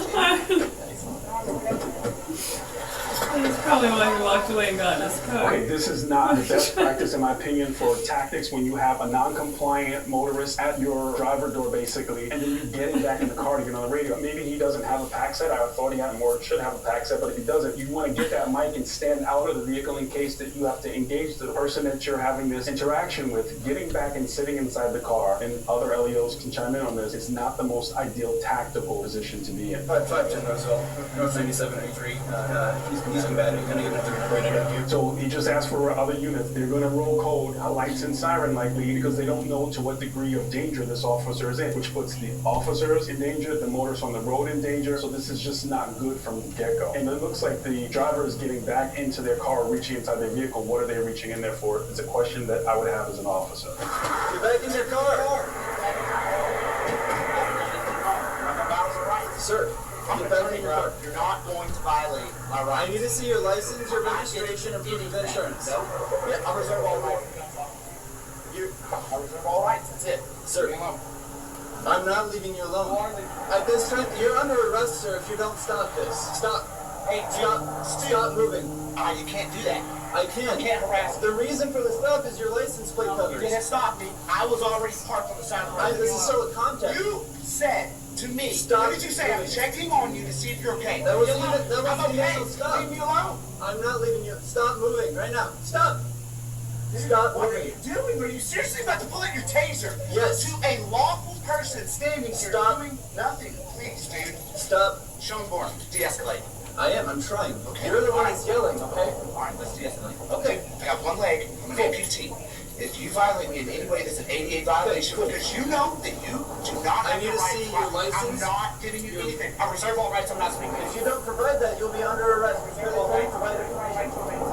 Okay, good. So I want to talk about some legal stuff real quick. When the officer made the initial stop, it was for a welfare check is what he says. Then he transitions to it being for a license plate cover. Is that legal? 100% it's good to go. Wren versus US, because the subjective thought of the officer doesn't matter. As long as there's a legal reason to stop a person, they're good to go to conduct the stop and do their investigation as far as that stop goes. So here's a case most of you probably don't know as to why when he says, I'm not getting back in my vehicle, why it makes it a lawful order. United States versus Moorfield, which basically says that the police have the ability to control the movement of the driver and the occupants of the vehicle because it's an officer safety thing. Specifically, Moorfield says the police may exercise reasonable superintendence over the car and its passengers during a stop, which makes a lot of sense because who wants someone just wandering around everywhere? I reserve all rights. You're under arrest. For what? What For not providing you the information. I don't have to. I'm reserving all rights. I don't have to give you anything. Dude, stop touching me. I haven't touched you once yet. Then you're trying to harass me for I what? am trying to arrest you now. For what? Crime. For not there has to providing be information. probable cause of reasonable articulable suspicion. Turn around right now. Okay. Don't hurt me, bro. I will not. Okay? Why? Because you're not providing me the information. Stop. He didn't follow you around. Okay, two things. I covered this person twice, and I was fascinated by all the law that he threw out. So I decided I wanted to really make the video interesting to the point that it was educational, where you could understand his mindset as to why he feels the way he feels. The God-forsaken highway. 180 degrees. He believes one thing, I believe something else. But one thing that I know is that he's incredibly civil, and it's been very open to providing me information specifically about the stop that I will share with you as the stop goes on. So that's something that I wanted to share, that he's been very respectful in his interactions with me, because that matters. Okay, don't show me. I got one leg, dude. Be nice, bro. Salt, pepper, Please be respectful. garlic. All right, let's go. Okay, so why are you Some of that hot wing sauce is good. What crime have I committed? A little bit. United States versus Touch Moorfield. molasses. It's Mary, Ocean, Robert, Easy, Frank, Ida, Easy, Lincoln, David. And Wren versus US is William, Henry, Easy, Robert, Nora versus US. We're going back to my car. I'm going to read you your constitutional rights. Sometimes I do that on Cuba. Freely to provide information when I requested. do little chunks That's of that, not but yeah, no, that I is a just crime. Name the oh my God, bro. I cannot believe this is happening. You are totally. Well, that's what's fun about it, is if you want to do that, like the tofu cubes, it's always like, yeah, you can do different flavors. I usually just do like a seasoned salty one. I first came to check on you, see if you're okay. I saw that you had license plate covers. I'm on Oregon. I'm not. It's better just, I like to make them breaded. I like doing them breaded on the side, leaving them like the This is another situation where I disagree tofu with tots. that. When you're in another state, no matter what I your think it's better vehicle is like that. registered to, you have to abide by the equipment rules and regulations of that state and the sometimes traffic I do laws like of that keeping state. it up It's and just putting the it way in the that it soup, is. like a miso soup or something. So they keep like little pieces of tofu in it. Sir, I reserve all Whatever rights. it's called. right. You have the right to remain silent. You have the right of this time to You have attorney. all discretion. Anything you say can will be used against you in a court of law. You have the right to talk to an attorney before answering any questions. You don't have a warrant for my arrest. You have the right to have an attorney present. A warrantless arrest requires a gross misdemeanor or felony. If you should report an attorney, one will be appointed for you without cost if you so desire. You can exercise these rights at any time. Do you understand these rights? WGU's online healthcare programs are built for busy lives. Learn more at wgu.edu. Get the same trusted Lysol disinfection that has a scent that'll make you move. Effortlessly kill What's the matter with them? 99.9% I of don't know. germs It's with like Lysol Brand New Day Lavender. ego trip or some kind of you'll trip. love. Who knows? Jericho Federal Credit Union was born and raised here in It Maine, is strange. and like It's a Mainers, we're weird built on kind of grit behavior. and a lot of It's gumption. like that. We know your name. Thumpers. Yeah, it's like the same I've thing. explained this before, but I'm Rollers, sorry to see it. The thumpers. reason why we'll read Miranda off of a card, and it's almost always a department issue card, because we want to make sure that we don't miss anything. And we can get challenged in court when an attorney says, "Did you read my client their rights?" If you fumble it in court, the attorney can say, "Well, how do I know you didn't fumble it for my client in the field?" So we read it off the card, you have it on your body cam, and that's why we read it that way. The other thing I want to mention is state troopers and state police are usually the best at knowing equipment violations on vehicles. They do it all the time, all day and all night long. And we used to call them taillight chasers just because they were on the freeways all the time, going after different taillights and knowing what laws they could get people for. So it's not wise to argue with them about the laws. I mean, you can look it up yourself, but there's not the place to argue it. Everything in this Do you understand these rights? change the way that he's acting right now, Father.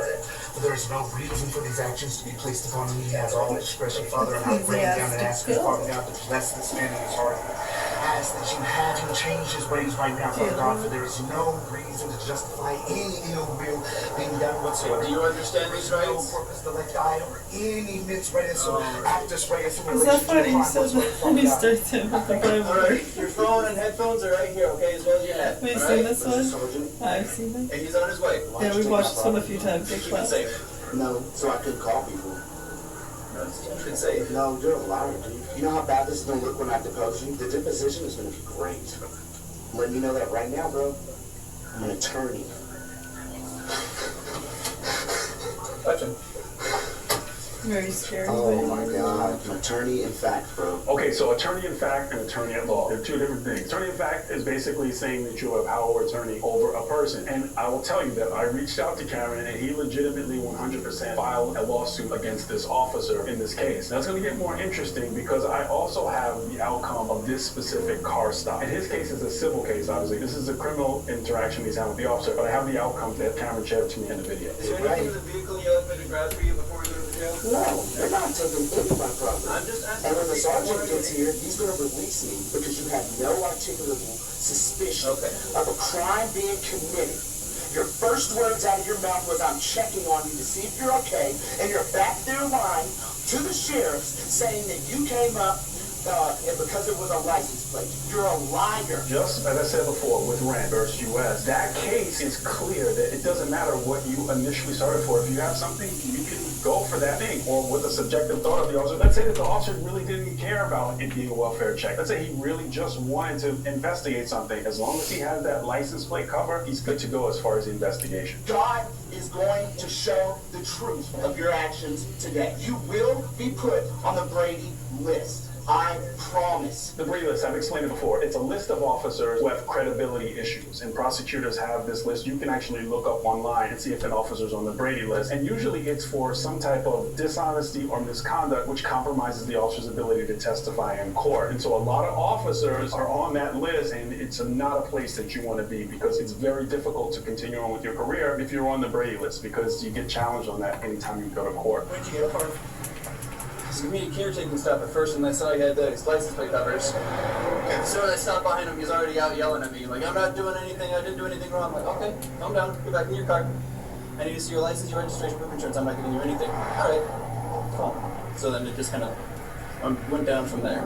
So all of these officers, you have two jurisdictions. You got the state police, and it looks like you have some type of county sheriff's office that's there as well. Had to race to this scene because the officer got on the radio because he was in this confrontation with Cameron. So the danger that officers get placed in and the people get placed in when they race to these things is something that people have to take into consideration. Still failing to identify. That's right. I have a constitutional right. I can be private at any time. I do not have to identify without a reasonable, articulable suspicion of a crime. This is kidnapping and harassment. This is a deprivation of my rights under Title 18, Section 242 of 1983. I'm about to file a 1983, Section 1983, 1871 Ku Klux Klan Act complaint against you. And I know you don't know what that is. Are you okay? I am okay, and I know everything. Are you on anything right now that I need to know about? No. No? Okay. No. I don't do drugs, bro. You don't understand, bro. Let me speak wisdom into you.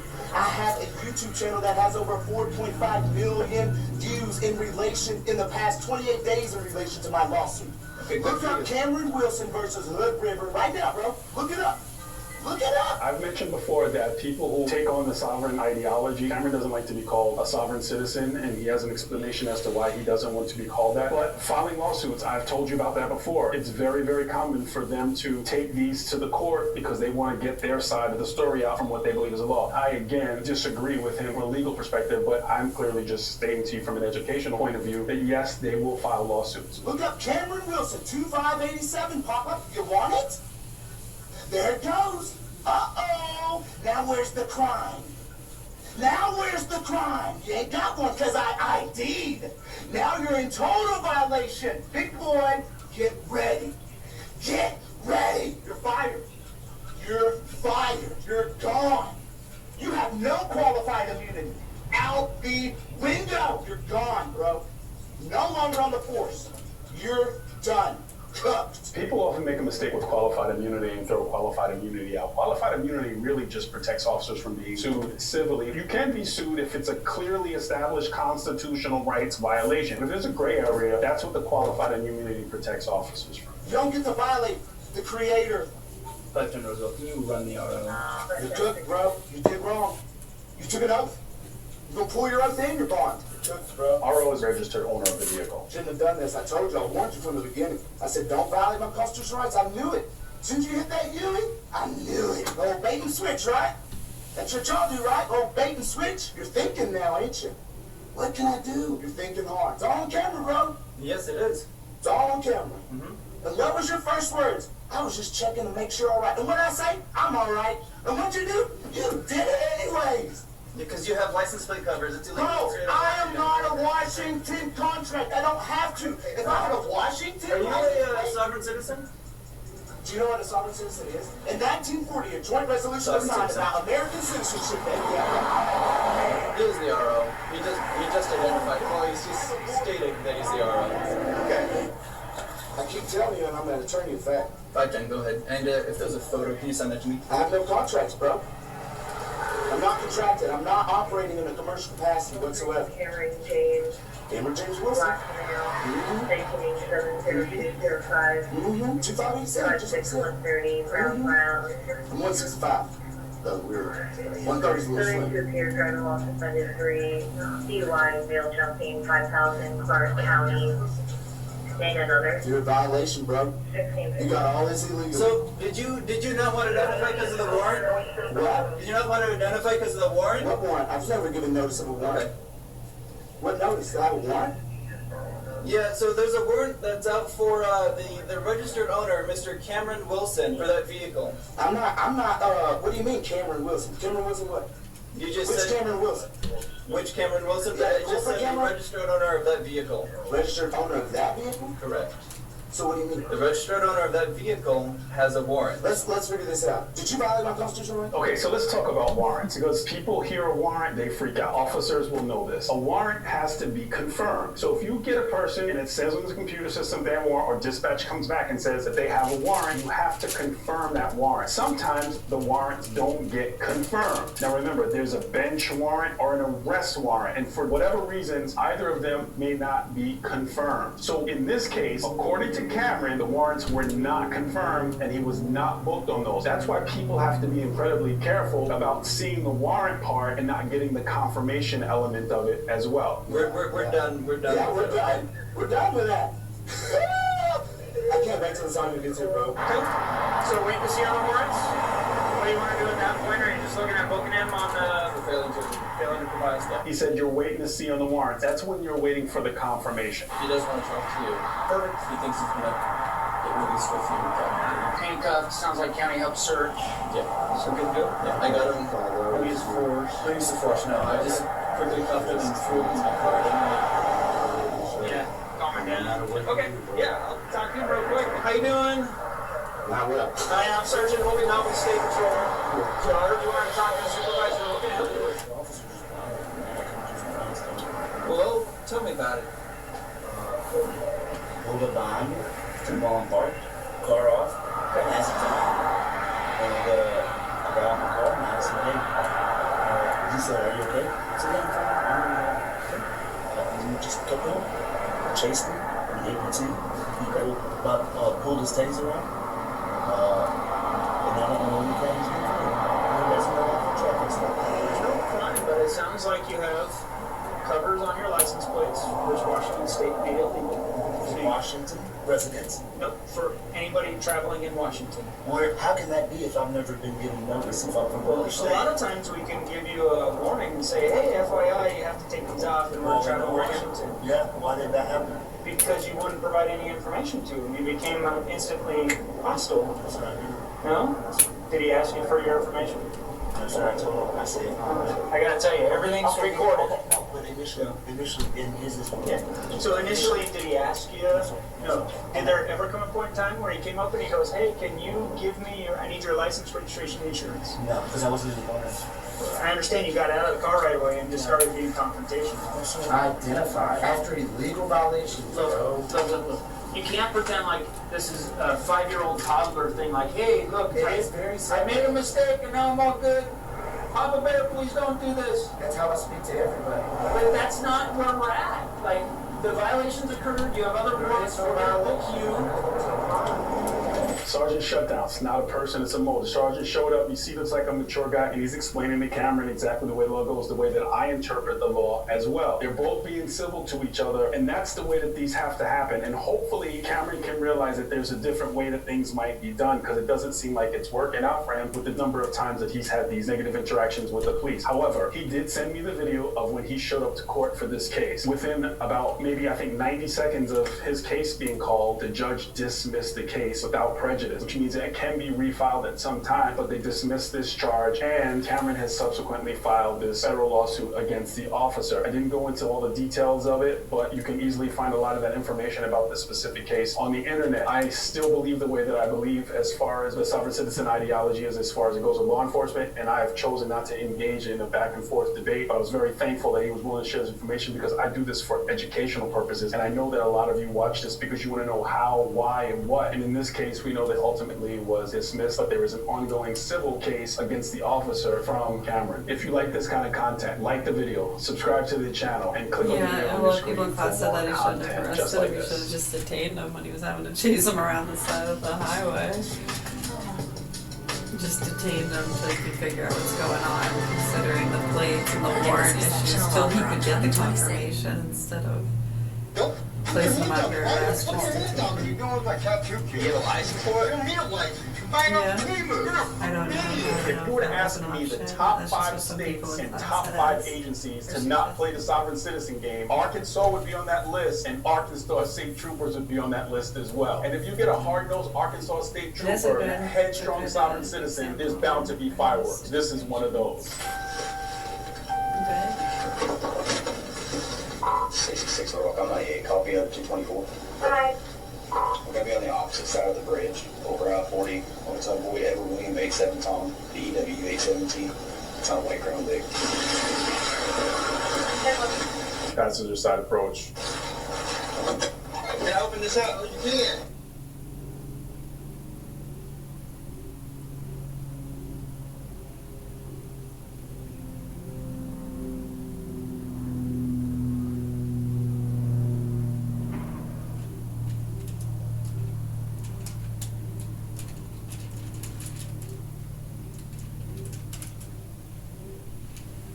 Satura hate.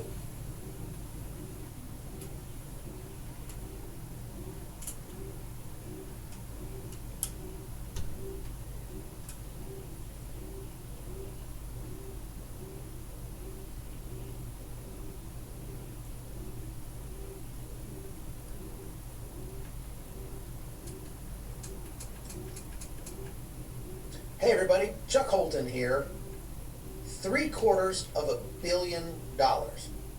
Tax-free. Wired out of a strip mall in Plano, Texas, headed for Yemen, one of the most corrupt, war-torn, terrorist-saturated pieces of dirt on the whole planet. No receipts, no accounting, just a few words scribbled on a tax form and then a wave goodbye from the IRS. Welcome to the American nonprofit racket, where the only thing more generous than the donations is the lack of oversight. I'm Chuck Holton, and today we're pulling the thread on an outfit called Pure Hands. And the timing on this story couldn't be better because while we've been digging into the paperwork, the federal government has been kicking down doors in Minneapolis. Stick with me. In late April, the FBI, Homeland Security Investigations, and state and local law enforcement executed 22 federal search warrants across the Twin Cities. Child care facilities, adult daycare centers, learning centers, most of them linked with Somalia, receiving federal Medicaid dollars. One of the locations was the Quality Leering Center, the same outfit that was featured in that viral video by Nick Shirley the previous December. The one, where the sign out front is actually misspelled. When you misspell the word learning, I mean, really? Really? All right, folks, let me guess. You've got a phone, so technically you know what time it is. Congratulations. You've mastered the bare minimum of adulthood. But, if you're the kind of man who actually acts like time matters, that's a different thing. And that's where Wasson comes in. Wasson watches are for the man who knows what time it is and is doing something about it. Now, this isn't some fragile fashion week nonsense. These things are durable, easy to read, and built like they expect you to actually use them. Imagine that. They're also a veteran-owned company. They're based in Texas, Christian, conservative, patriotic, and they're not hiding it. So when you wear one of these, people pretty much know where you stand without you having to give a speech. So if you're leading your family, building something real, or just refusing to drift through life like everybody else, yeah, you'd wear a Wasson. So go check them out at the link in the description and use code CHUCK for 10% off. Because at some point, you either take your time seriously or you don't. I love my Wasson, and I bet you will too. Vice President J.D. Vance, who chairs the White House Fraud Task Force, said that the task force and the Justice Department are going to be relentless in exposing fraudsters wherever they're hiding.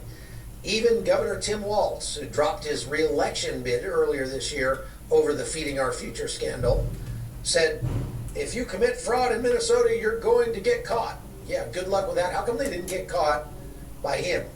How come it took a 20-something blogger to go out and find that the Quality Leering Center wasn't actually teaching anybody anything? Of course, the politicians don't want to dwell on what came before. The Feeding Our Future case alone is the largest pandemic fraud prosecution in American history. It saw 65 people convicted of stealing roughly $300 million from a federal child nutrition program. The vast majority of the defendants were Somali. The mastermind was a white woman named Amy Bach. She was convicted on 7 federal counts. The Minneapolis raids show that case was just the tip of the very, very large, expensive iceberg. So the federal government's moving. Congress is moving too, albeit slowly as usual. There's a bill called the No Tax Dollars for Terrorists Act sitting in the Senate right now, which is sponsored by John Cornyn of Texas. Couple articles you're gonna read. Yeah, I'll do those too.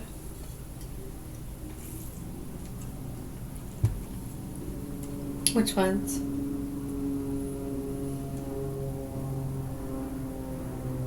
Okay. Alright. On the Hill, yeah, got it. Alright, so we're reading an article here from the Hill. Van Hollen posts alcohol use test results after challenging Patel to take survey. I'm not going to read this whole article. I'll highlight. Right, so I'm sure a lot of people have heard about that. And then they asked him to take the audit test. Alcohol use disorders identification test.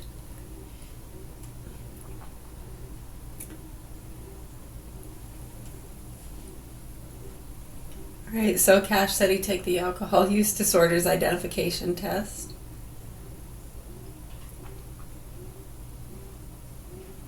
Given all the lies he told yesterday, I imagine he'll fudge the numbers here, but let's see yours, Director Patel. The FBI did not immediately respond to requests for comment. Patel called the Atlantic article unequivocally, categorically false, and during the hearing denied having alcohol issues. He agreed, however, to take the audit test. Let's go, Patel said, side by side. The two men got into a heated exchange as Patel appeared before a Senate Appropriations Committee to review the Bureau's budget. So blah, blah, blah, blah, blah.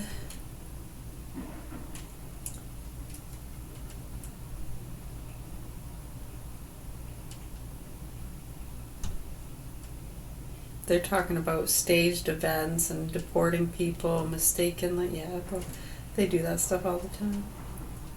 And then they justify their ill behavior because some old guy did it 20 years ago. Mm-hmm. Yeah, exactly. You see it all the time. Well, if they're going to get away with it, they get away with it, right? People play these games. It's almost like a never-ending story. Every year there's another round of squawkers and people taking advantage of those things as an excuse and justification for them to break the law and commit crime upon others because, well, the systems are fucked, the government's fucking everyone over, yeah, they're injecting us with poison. You hear it all. It's such bullshit, and it's hopefully, I think that education is getting out information. Yeah, don't say education. The information is getting out more into those kind of departments, hopefully.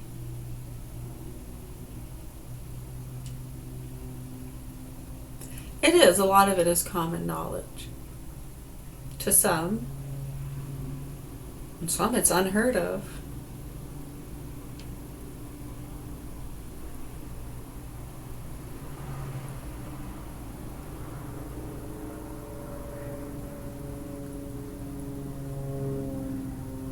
No, and I think that's all kind of learning about all this stuff, reading about these things. These are great articles to help show that, how those things do happen, and not to expect anybody to take any blame. You never know what somebody's doing. Or I know a lot of people just play the old getting a position in there to expose it in that way, to be one of the players, one of the criminals.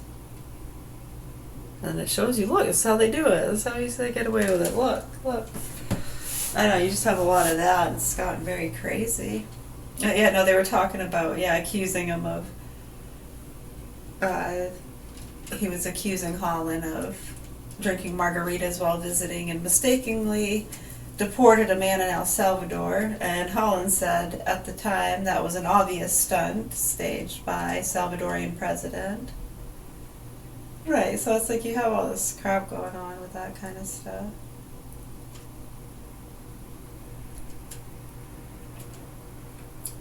I know, they're going at each other about bar tabs. Think about it. Yeah.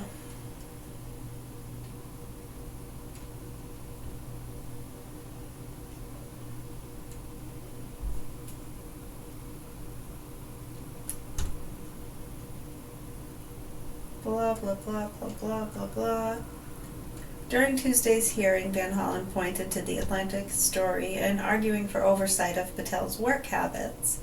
When your private actions make it impossible for you to perform your public duties, we have a big problem. You cannot perform those public duties if you're incapacitated.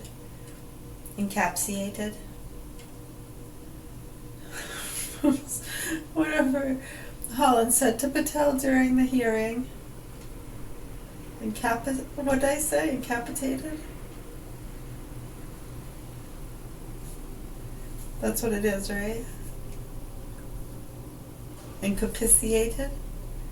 Whatever. Just after Director Patel, these reports about your conduct, and Director Patel, these reports about your conduct including reports of your being so drunk and hungover that your staff had to force entry into your home, are extremely alarming. If true, they demonstrate a gross dereliction of your duty and a betrayal of public trust, Holland said at the hearing.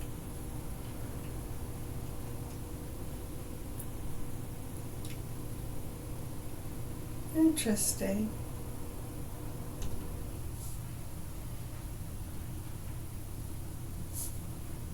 And the other one, see CBS News. Shots fired. This was posted a few hours ago. 9:19 this morning. Shots fired in Philippine Senate where a wanted senator is holed up. Hold, H-O-L-E-D. A burst of gunfire rang out Wednesday night in the Philippine state where authorities have tried to arrest a senator who is wanted by the International Criminal Court on a charge of crime against humanity. An Associated Press journalist and other witnesses said it was immediately clear what set off the gunfire or if there were injuries in the Senate, where Senator Ronald De La Rosa has stayed in protective custody by allied senators. Has Philippine authorities tried to arrest him and possibly turn him over later to the ICC. The emotions are high. This is the Senate of the Philippines and we are allegedly under attack.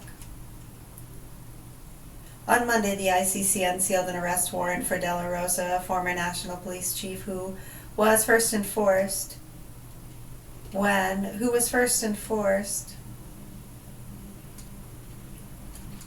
former national police chief who first enforced then President Rodrigo Duterte's anti-drug crackdowns, in which thousands of mostly petty suspects were killed. Originally issued in November, the warrant charges De La Rosa with a crime against humanity of murder of no less than 32 persons between July 2016 and the end of April 2018, when he led the National Police Force under Duterte.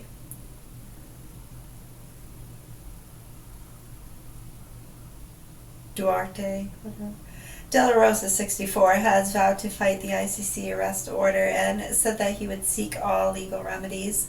He also called on his followers on Wednesday night to gather in the Senate to prevent what he said was his impending arrest. National Bureau of Investigation agents tried to arrest De La Rosa on Monday, but he managed to dash to the Senate's plenary hall and sought the help of fellow senators. Cayetano said then that he would cite the government agents involved for contempt. Holy smokes. In other news, a bear killed a worker at a uranium mining facility in Canada.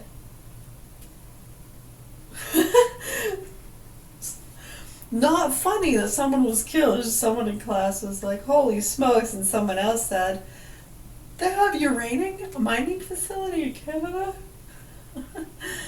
That's funny. Toronto, a 27-year-old man was killed in a black bear attack over the weekend in northern Saskatchewan, according to local authorities and his employer. The attack happened about 53 miles northeast of Point's North Landing in central Saskatchewan.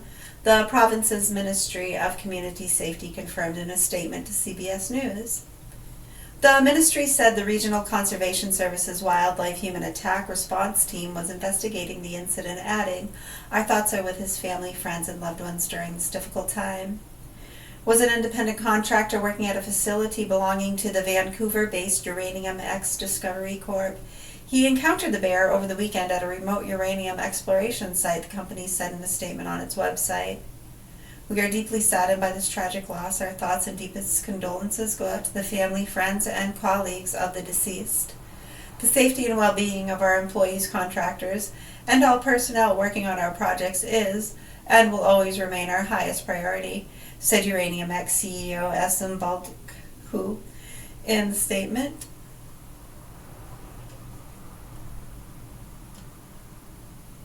Let's see, CBS News Canadian partner citing the victim's brother, reported that he had come to Canada from India 3 years ago.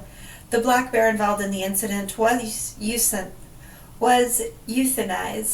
by a civilian on the scene prior to officers arriving.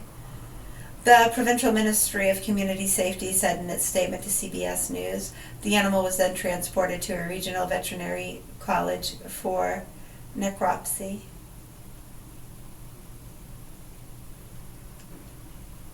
The government issued a reminder to residents to be wary of hungry bears seeking easy food near homes and campsites. Black bears are intelligent and ruled by their stomachs. Limiting attractants is the most effective way to reduce these interactions. Fatal bear attacks in Saskatchewan are rare. Douglas Clark, a professor at the University of Saskatchewan School of Environment and Sustainability, who specializes in human-bear interactions, told Canada's public broadcaster CBC. The last one was 6 years ago, Clark told CBC, and you have to go quite a few years earlier before you find the next ones in the record. Last week, authorities said a missing hiker's death in Montana's Glacier National Park was likely caused by a bear attack. As humans spread deeper into bears' natural habitats around the world, encounters are becoming more common in some places. A Japanese company that makes ferocious-looking robotic wolves has been swamped by orders after a record number of fatal bear attacks last year. Wow. Works at a uranium mining camp, gets killed by a wild bear. Yeah, right? Jeez.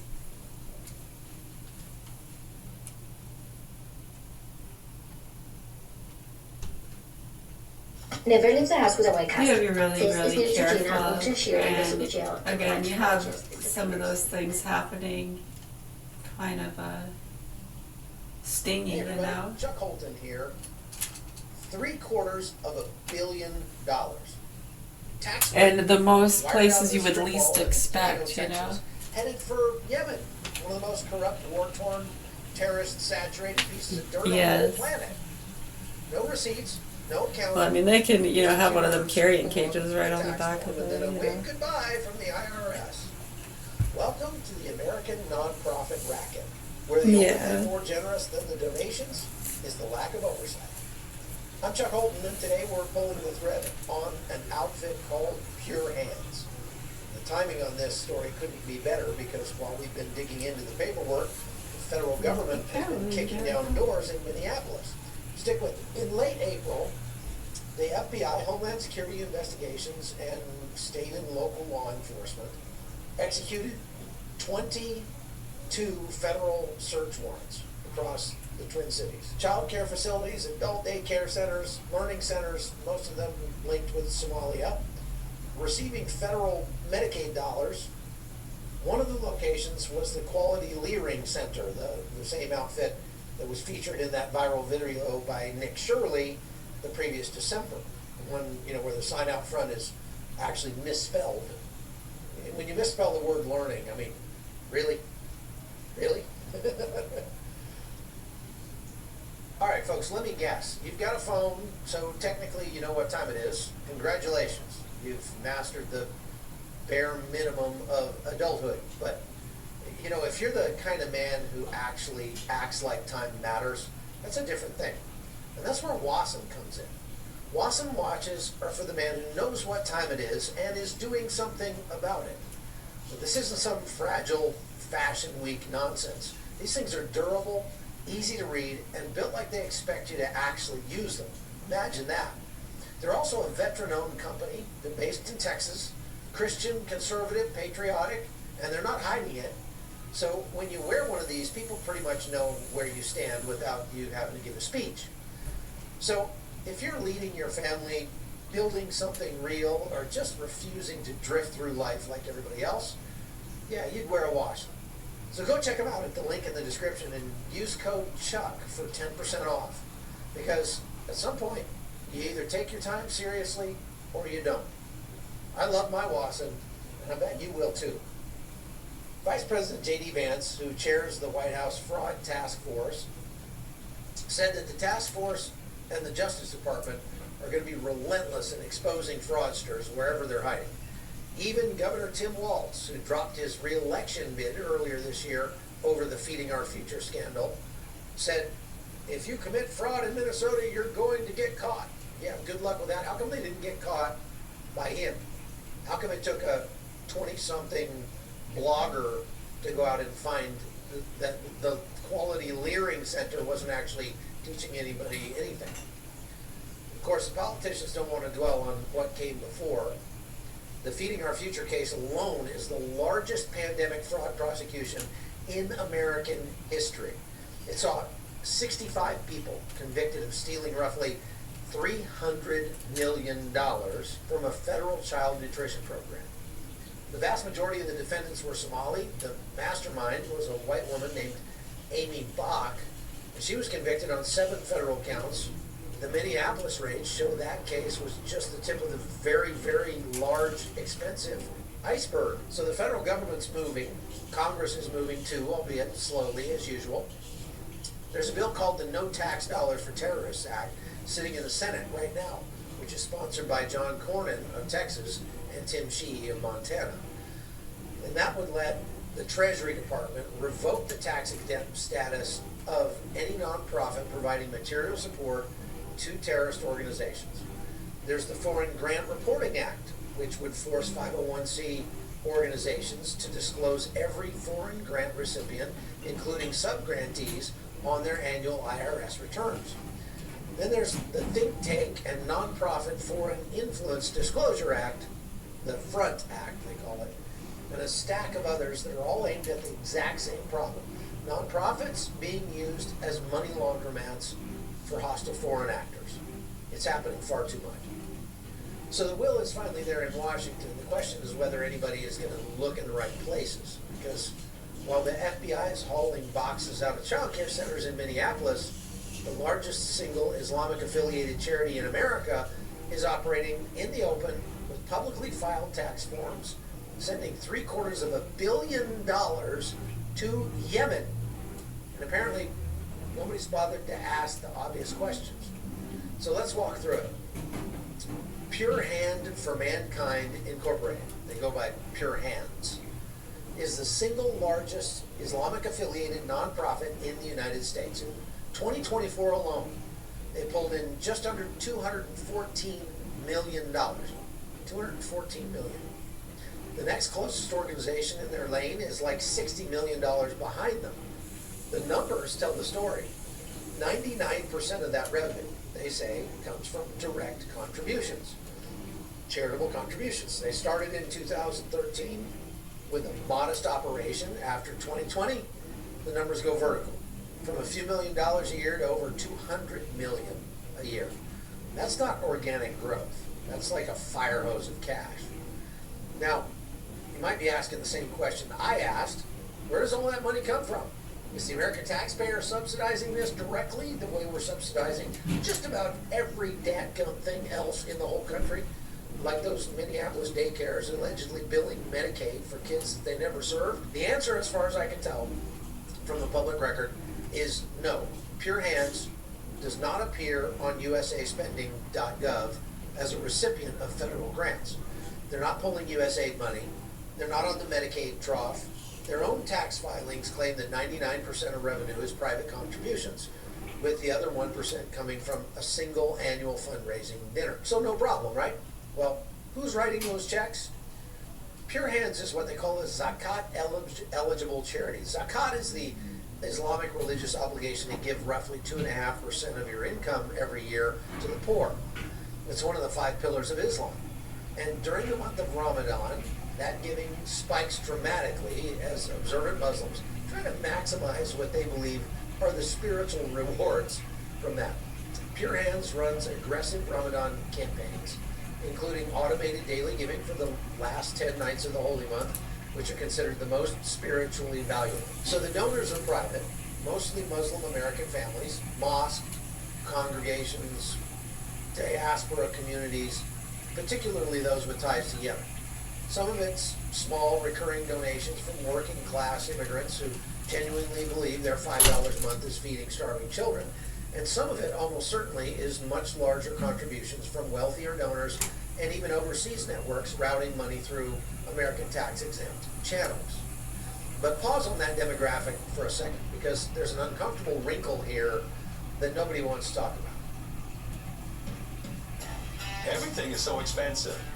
Now Susan Collins voted to support Trump's war in Iran, driving up gas prices. Now it's costing me an extra $30 every time I fill the tank on this truck. Tell Susan Collins, stop supporting Trump's wars. New OGX Scalp Serum. Non-greasy. For hair that feels weightless. Paris Farmers Union helps you get growing. Enjoy nut trees, shade trees, fruit trees, including apple, cherry, peach, pear, and plum, plus flowering shrubs and berry bushes. Get your garden started with our Easy Grow greenhouse and move your plants outdoors with peat pods that biodegrade in the soil. Our selection of seeds includes your favorite brands. Nurture that garden with products including Coast of Maine, made with the finest local ingredients at your local Paris Farmers Union. People are like, you got an agenda. Yeah, I do. I got a big agenda. I want you to know Jesus. That's my agenda. And I'm not going to apologize for it, because Jesus wants you to know him too. I would much rather confuse this world and not make any sense to it than be a reflection of it. But as long as I remain obedient to God, the opinions of this world mean nothing to me.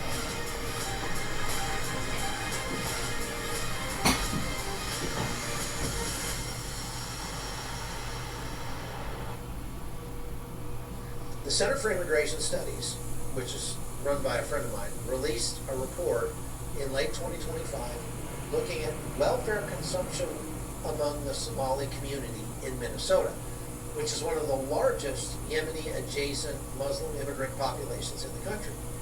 The numbers are staggering. 81% of Somali households in Minnesota receive some form of welfare. 27% receive direct cash payments, compared to just 6% of the native households in Minnesota. Over half of those Somalis receive food stamps. Nearly 3/4 are on Medicaid.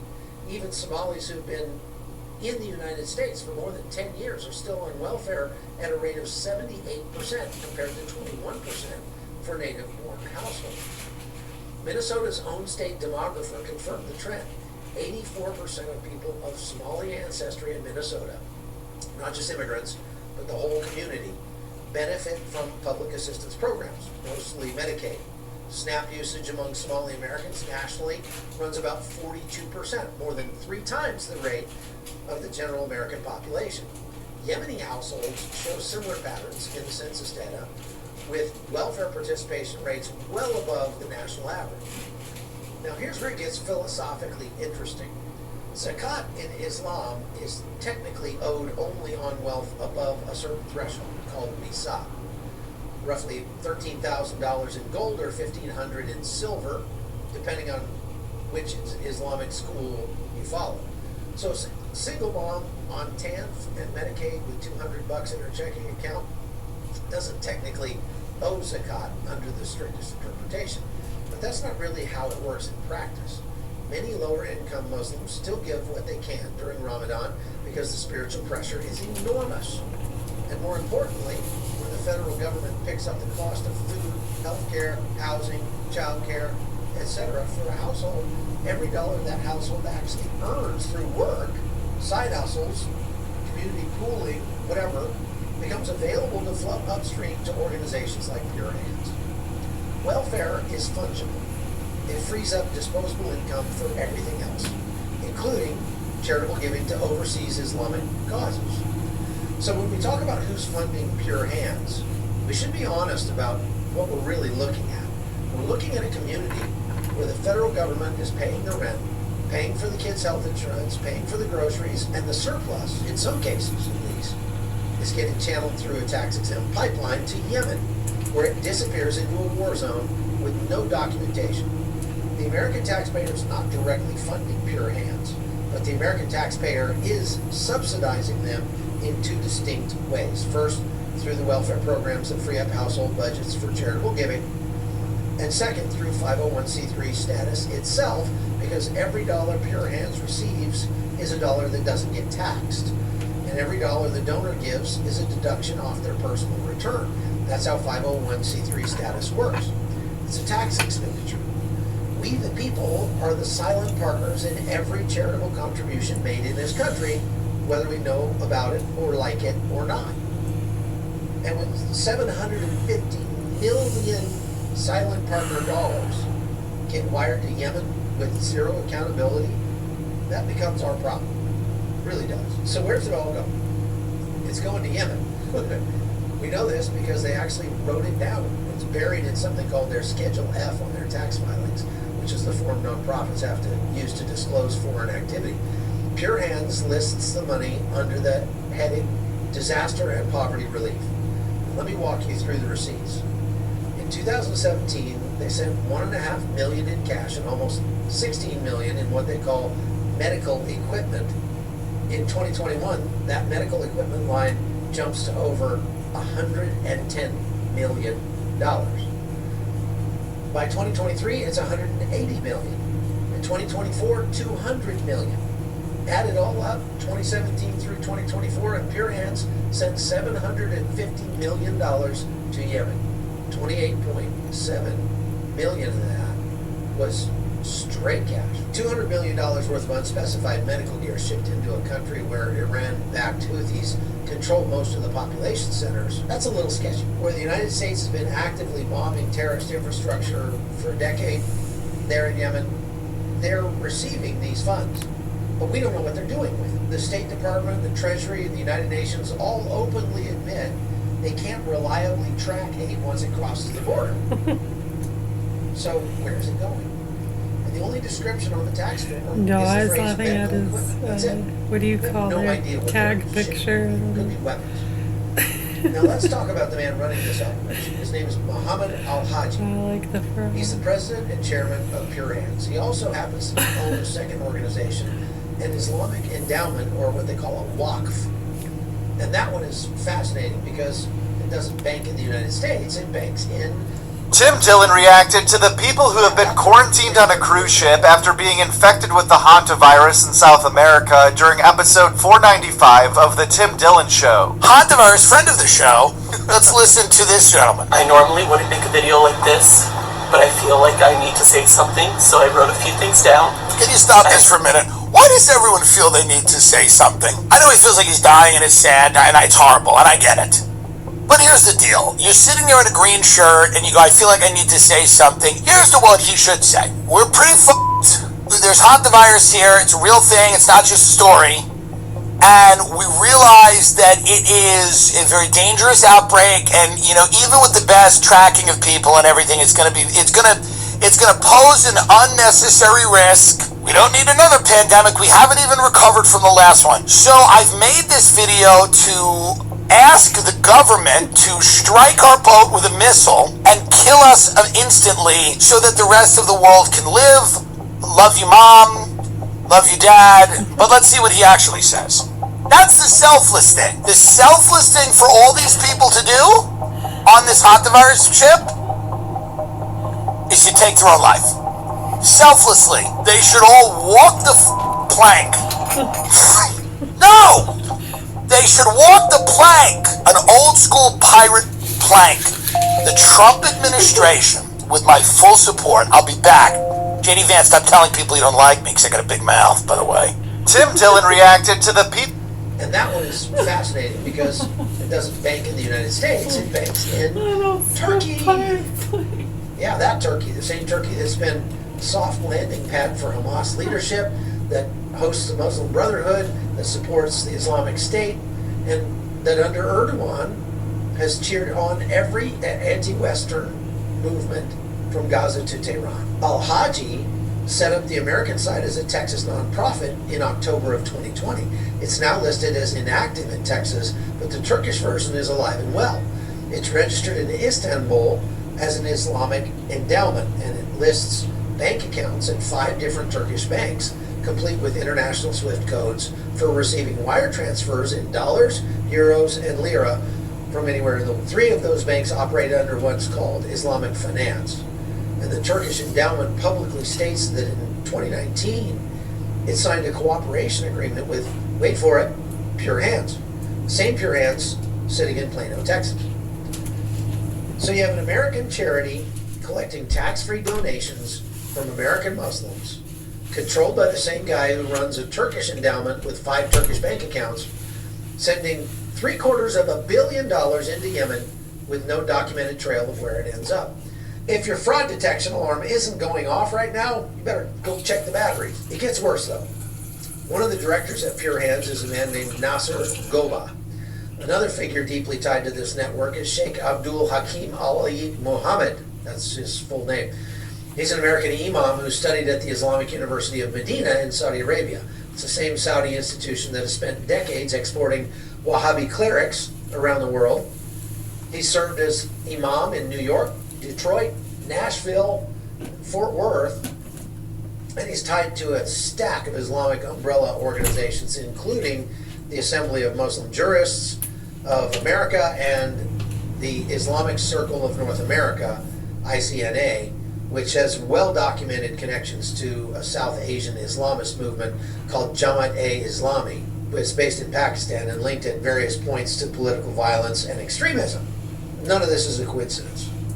This is a small, tight circle of people sitting on each other's boards, signing each other's cooperation agreements, and quietly moving enormous sums of money across 3 continents, the United States, Turkey, and Yemen, with stops in Pakistan along the way.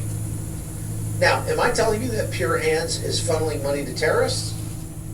No, not exactly. Because to prove that, you'd need a Justice Department subpoena, an IRS forensic audit, or a Treasury Department investigation under the Office of Foreign Assets Control, OFAC. You need warrants, you need bank records, you need ground truth from inside Yemen. But what I am telling you is this. Every single condition that makes terrorist financing possible is sitting right here in the open. A nonprofit structure that grants tax exemption with almost no scrutiny, Schedule F disclosures that allow you to write medical equipment, $200 million, and call it a day. A web of overlapping leadership tied to religious networks with documented extremist connections. An offshore banking arm in a country friendly to Islamist movements. And a destination country where nobody, not the UN, the State Department, not the Saudis, not the Houthis themselves, can credibly tell you where the aid actually lands. The federal government clearly knows how to do this work. They proved it in Minneapolis. They proved it with Feeding Our Future.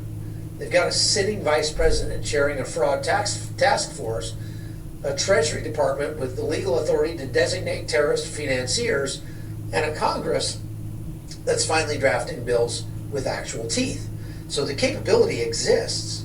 The capability just hasn't found its way to Plano, Texas yet. Now, before anybody writes me an angry email, let me be clear. There is real humanitarian need in Yemen. We know that.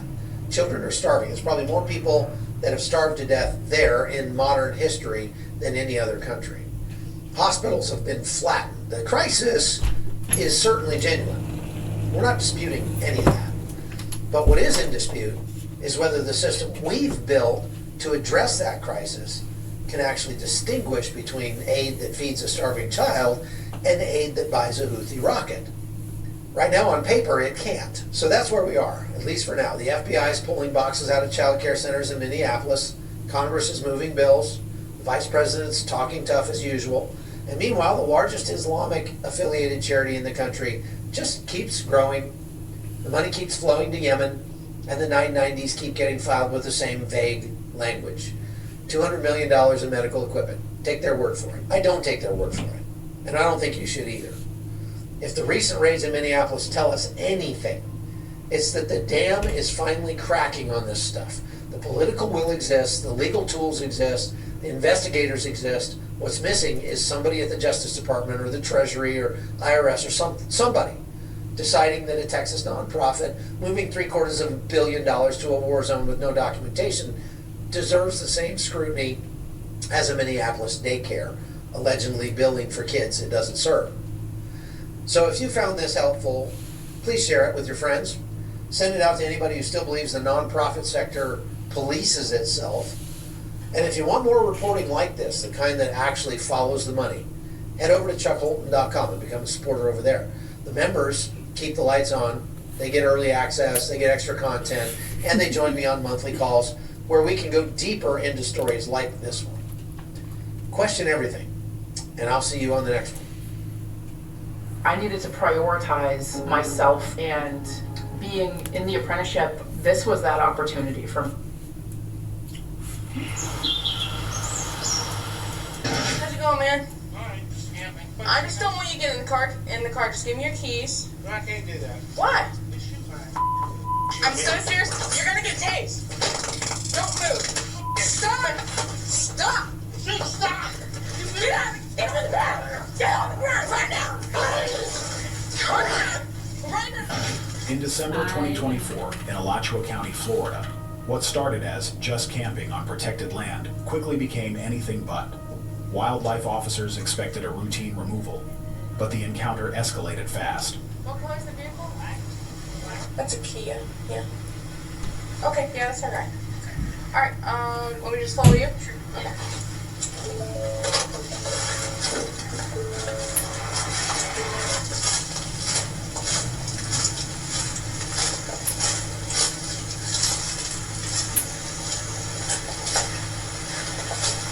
Hey, Fish and Wildlife.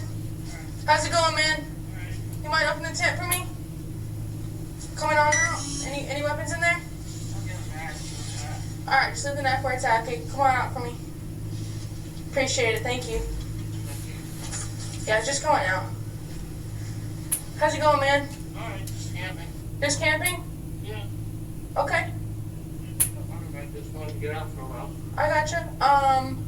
You have any ID on you or anything like that? No. Yeah. It's in there? Yeah. Is this your car? Yeah. Okay. Are you Michael? I'm Michael. Alright, any weapons on you at all? Mind just lifting your shirt real quick? Just so I'm perfect, thank you. Just step over here. Do you know where you're at right now? I just call it Cypress Knob Creek River. I just found it a while back, so I just thought I'd camp. Okay, this is St. John's water management property. You can't camp out here. Well, I'm just letting you know you can't camp out here. So we're gonna have to pack up and head out, okay? There's the rule and you're breaking it, so. What was that? No camping on state lands. Oh, really? Yeah, St. John's water Well, management. that's what it's for. State lands. Not this state land. Yeah, that's for that. No, sir. But, did you... Right, but we need to get you to leave today, right? I don't have the room for it. Okay. Where do you live at? I live in Gainesville. You live in Gainesville? Yeah. Okay. Is this your car run? All right. We're not gonna stay here. No, we can't stay here. If you need to, I can probably talk with the Swift Mud team. Okay, and make sure maybe we can do a round and go get your stuff and then come back and get the rest of it. I can come back and get it in the morning. That I might be able to work something out, and I'm happy to work with you. But we can't stay here. Okay. Are you camping or are you living out here? Okay. Hey, I'm just asking. You got a lot of stuff out here to camp, that's all. How long you been staying out here? I've only been here today. Just today? Yeah. Okay. You need my ID? Is it in there? I mean, I already know who you are, but there's no weapons, no guns, nothing like that. No, I don't care, you guys. If you have them, that's good. You just gotta let me know where they're at. What's going on in Gainesville? I feel like you've been staying out here for a little more than one night. No, Okay. Are we gonna pack up? How'd you get in here? no, I just the fence post and came on in. Move the fence post. Okay, yeah, we can't do that. Well, I've asked for the combination and no one will give me the combination. Because you can't be out here. Well, it's state property though. It's open to the people. When So, No, yeah, sure. I'm not after your beehive. I just, I don't That's not my beehive either. Well, I'm just saying, I'm just saying, on whatever it is, I'm not messing with it. But state property in Florida is okay for people to camp on. No, sir. I don't mean to correct you, but you're wrong. You're not allowed to be camping out here. Are we doing any hunting at all? No, just camping out. I'm just... Look, here, like to get the I'm just curious. I'm gonna ask all the questions, okay? All right. So here's what we gotta do. We gotta pack up. We gotta load it, what we can in the vehicle. Anybody that might be able to walk through the wildlife. And I'll come you back don't and talk to you, expect to find some old guy. He's all set up. He has tarps everywhere. If you start packing up, I'll get something to work, make it super quick, in and out, okay? Take what you can, but anything that you leave, I'm gonna make sure that I'm gonna try to coordinate something because you only got one ride right here. We might be able to work something out. We take a trip now and a trip tomorrow, or maybe by the end of the day. I'm not saying there's anything wrong with that kind of living. It's their job to protect that space. We need to pack up what we can. Regardless whether it's harmless, no weapon. Let's start working on that, okay? Imagine somebody wants to go through there to look at the birds and just walk through and have an afternoon walk and you come across. If you moved the fence post, and I was like... Yeah, and if they're drunk, you might piss him off, you know? He like, looks like he's easy irritated. St. John's Water Management Property, Easily irritated. Camping. Hey, Michael, real quick. I want to keep you, and I want to be transparent, keep in the loop, okay? Alright, we'll just keep it in the car. Yes, sir. Perfect. Thank you. Appreciate that. Look, you're being very compliant. I appreciate you for that. But I called my lieutenant, and I want you to know he wants you to get all your stuff. Look, I'm gonna sit here and as much as you can. Okay. Look, the alternative is that if you're not gonna listen, you okay? The alternative is that I have a couple things that I could be real mean about. Like, you moved the post, that's vandalism, right? Yes, sir, that is vandalism. You moved past the sign that says, don't come out here, you're going to be trespassed at the same time you walk down. Alright, I'm just letting you know. Let's try our best to get everything we can, and then I'm working with you, okay? I don't want to be taking anybody to jail. Alright? You see how I'm working with you? Alright, appreciate that. Where are you going? Put it in park. Just put it in park. Well, I can't carry anymore. Okay, what are you doing driving off? Huh? What are you doing driving off? Well, I thought you wanted me to go. No, we still got the ticket to talk about. Alright, whatever. I can't fit it all in the okay, car. undo your seatbelt and come out. If you're willing to look in undo your seatbelt and come out. Because I still have to talk to you. We're not done. Alright, just give me the You think I'm just going? We still have to go paperwork. You can't just drive off. What? What's going on with all this?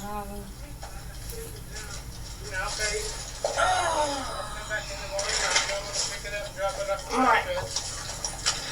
Have I been rude to you at all? Alright. I know. I don't want to be here doing this either. What's all in here? So how'd you get it all in here?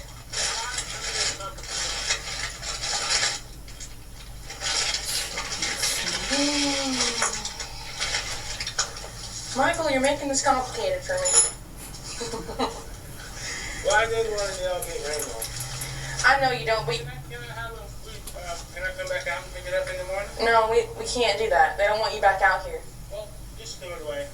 I can't fit any more in the car. You want to look at it? Just... Look. Hey, look. I know, I'm just saying, do you want I just don't want you to get in the car. Just give me your keys. I can't do that. Why? He's probably, like she said, he's been there more than that. He's probably going to go back and forth. Okay. You're going to stop. I'm working. Michael? I just wanted to come here and rest and ride. Look at me. Look at me. You want to escalate? You're not getting in this car. If you're not going to get in the car, you're going to get tased. I'm so serious. You're going to get tased. You're going to get... Don't move. Stop. Get out of the car. I need backup right now. Stop. Get out of the car. Get out of the car right now. I will shoot you. You got the real thing. Yes, sir. Get out of the car right now. Get out of the car. I'm going to... Stop. Stop. Get on the ground. Get on the ground right now. Get on the ground. Get on the ground right now.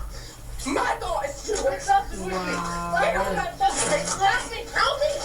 Get on the ground. Get on the car. Turn around. Right now. Turn around. Turn around. Right now. Turn the fuck around. Turn around. Turn around. Michael. Help me. Help me. Get on your face. Get on your face right now. Get on your face. Lay on your belly, Michael. Right Please don't let me. Michael, Don't let me you're making this difficult than it needs to be. Please let me breathe.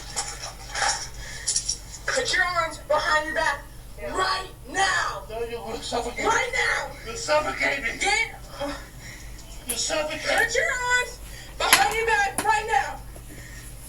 I need you to please right now. Let me breathe. You're trying to kill me. You are going to get pepper sprayed if you don't comply. Please. You are going to get pepper sprayed. You put your arms out. Put your arms behind your back right now. Right now. Michael! Get his arm out. Get his arm out. Get his arm out. Stop resisting and put your arms out right now. Shirt. Comply, Michael. Comply. Yeah. Hutch, if you comply with me, we can make this a lot easier.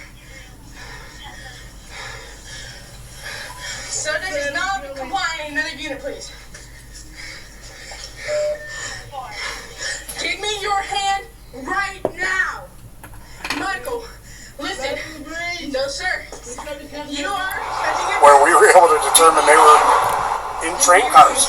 Yep. Give me your hand. Moving, get the tracking going, and Stop. You are a grown man. Let's go. funny enough, you're following the train tracks. Give me your hand right now. That gets hard because it crosses a lot of jurisdictional lines.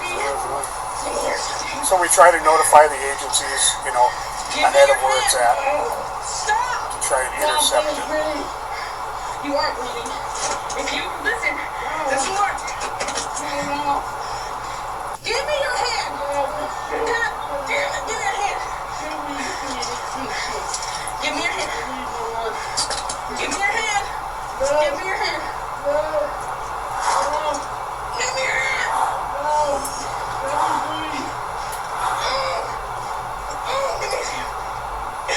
Let go. Okay. And you did it to yourself. Come on. 1, 2, 3. Give me your hand right now. Give me your hand right now. Give me your hand. 1, 2, 3.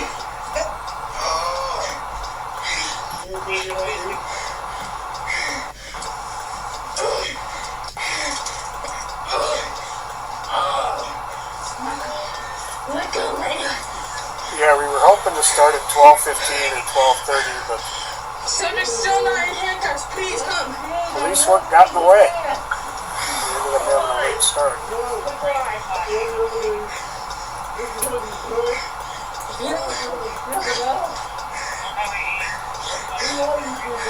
I am serious, you know that. I never tried stuff when I came. Please, give me your hand, please. Please give me your hand. Why are you not giving me your hand? Then you can Please give me your hand. You are breathing. Get his hand. Give me your hand. Give me your hand. Give me your hand. God damn it, give me your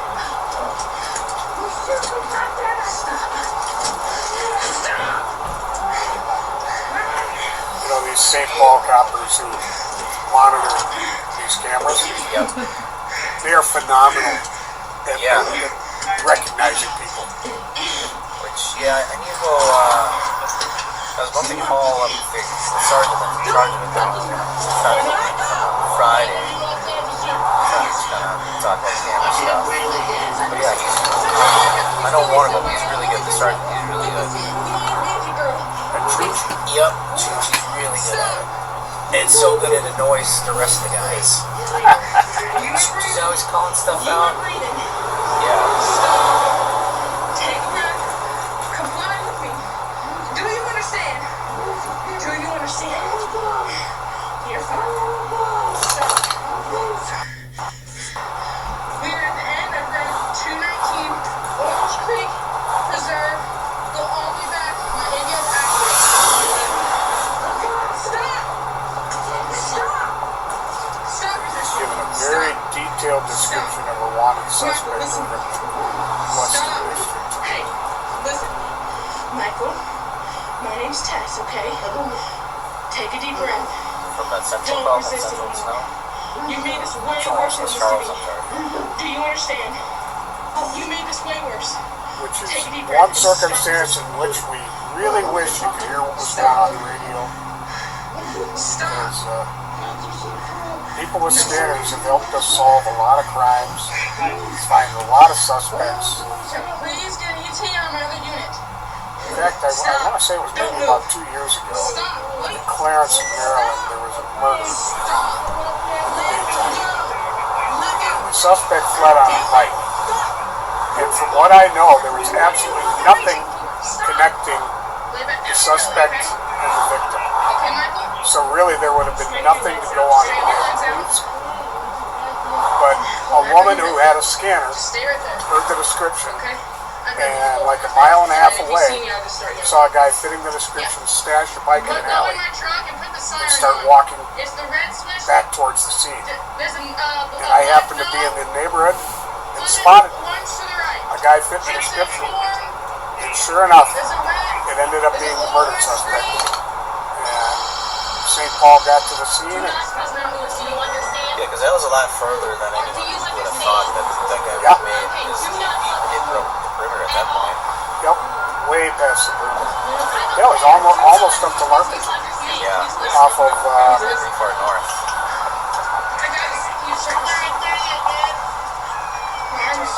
Flandreau, I want to say, maybe? Germain. Yeah, he was coming down Germain. In the end, what could Yeah, have we been got him a resolved block with a away simple from citation my best friend's turned into house. far more. Instead, Michael was charged with battery on a law enforcement officer, resisting arrest without violence, igniting a fire on district land, damaging I know district people are land into police property, stuff, but it driving still a blows me motor away how vehicle much outside people roads, are illegally into camping police on stuff. district land, Like scanners and watching, everyone's watching he crime was transported to documentaries. Shands Hospital before being booked into the Yeah, electric it's system. Subscribe to the channel, and thanks for watching.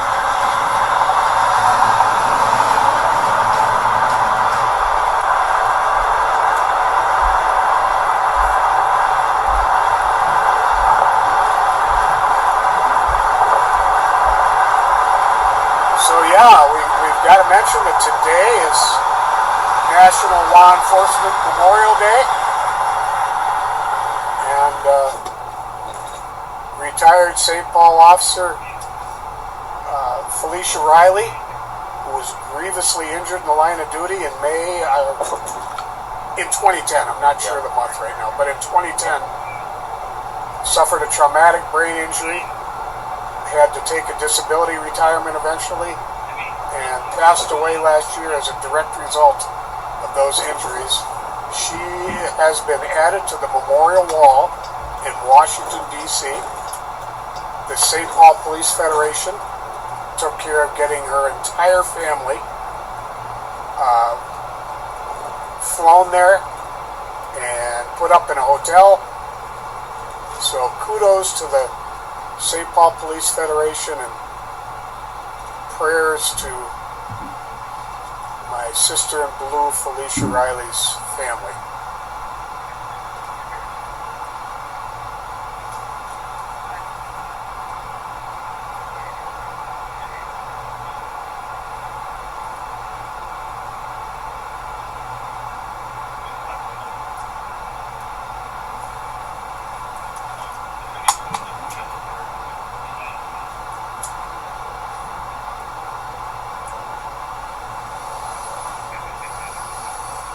Well, I haven't seen any troll comments, but people are commenting that we do have one in the thread. Please say who they are.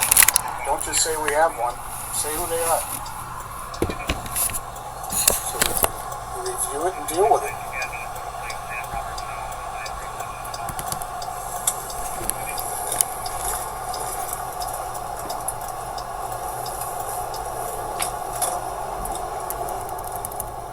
Well, we got to make sure we get you out of here again.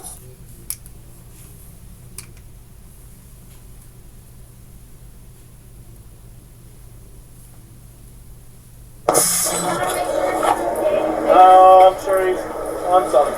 See if there's anything in plain sight.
Hey man, APD, he's away.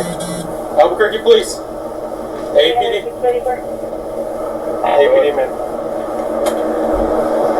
Just. Can you step out of the car for me, man? You're not in trouble. Don't even try to start it. Yeah, you're not in trouble.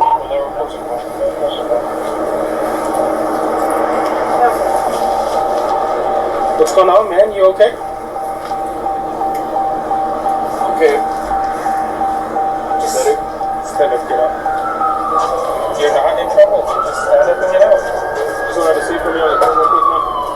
It's not gonna have a seat. You're not gonna have a seat. Alright, so why do you have open containers in the vehicle? Drop the safe. You're obviously drunk. If you don't want to have a seat and do what I'm telling you, then we can do this our way. Where are you just gonna let someone come pick up, huh? So what the hell are you doing, dude? You got open containers in your car. You've been passed out here for 4 or 5 hours. What? Yeah. It's an open container. Right in the cup holder, dude. I'm not playing these games with you. Alright, my dude. Well, I haven't given you guys a hard time, shoot. Yeah, you did. I told you to take a seat. You said no. And then you want to play fucking dumb and say you don't have an open container when it's right there in the cup holder.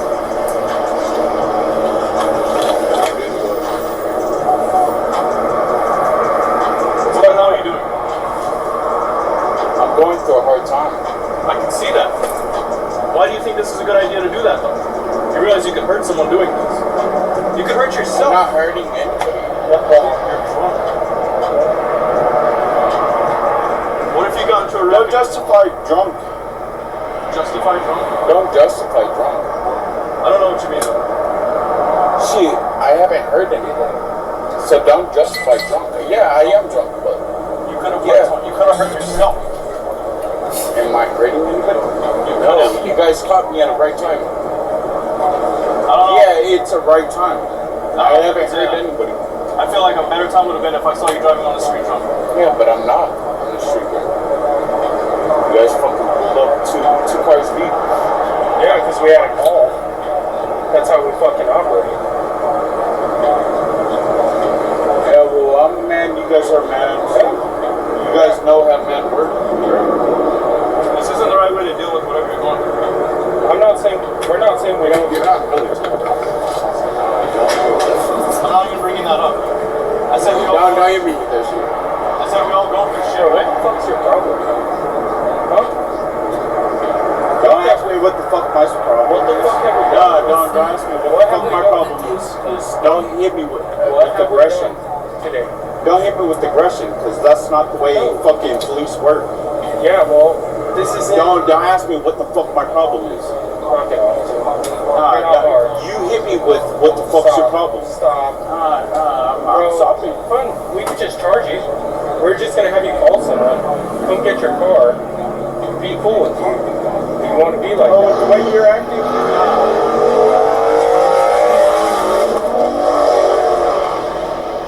We're treating you the same way you're treating us, man. I wasn't being cool. Nah, you guys treat me like shit. I told you to you guys treat me like shit. I stepped down. I said you were in trouble. And I pulled out a lighter and a cigarette. Yeah, I said just come have a seat and talk to us. You're like, no, I'm not taking a seat. And then I tried telling you what's going on, and you're saying, don't ask you what the fuck is going on.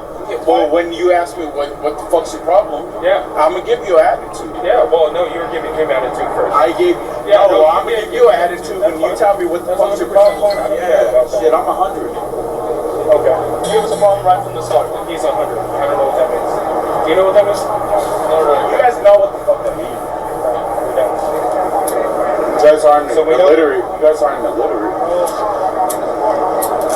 I know you're going through some tough shit, dude. But I went through shit. I called you guys. You guys didn't do shit. Sorry. I waited 9 days. I'm sorry. That wasn't me. I had to get my ass fucking beat for you guys to do shit. I'm sorry. That wasn't us. I didn't go to that. I don't know you. Yeah, I don't know you either. I didn't go out to whatever call you had. Yeah, but APD ain't shit. Oh, that's good. You guys ain't shit. Well, neither are you. Look at you right here. Yeah, well, fuck, I had to get my ass fucking beat. Okay, what's your name? You're detained right now. So what's your name?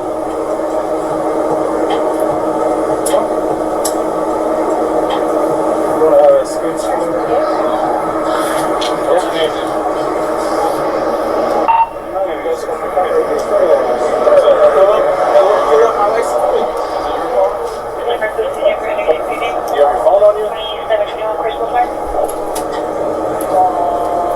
See it in your pocket. Pull those numbers up. What is that, a phone number? What is that?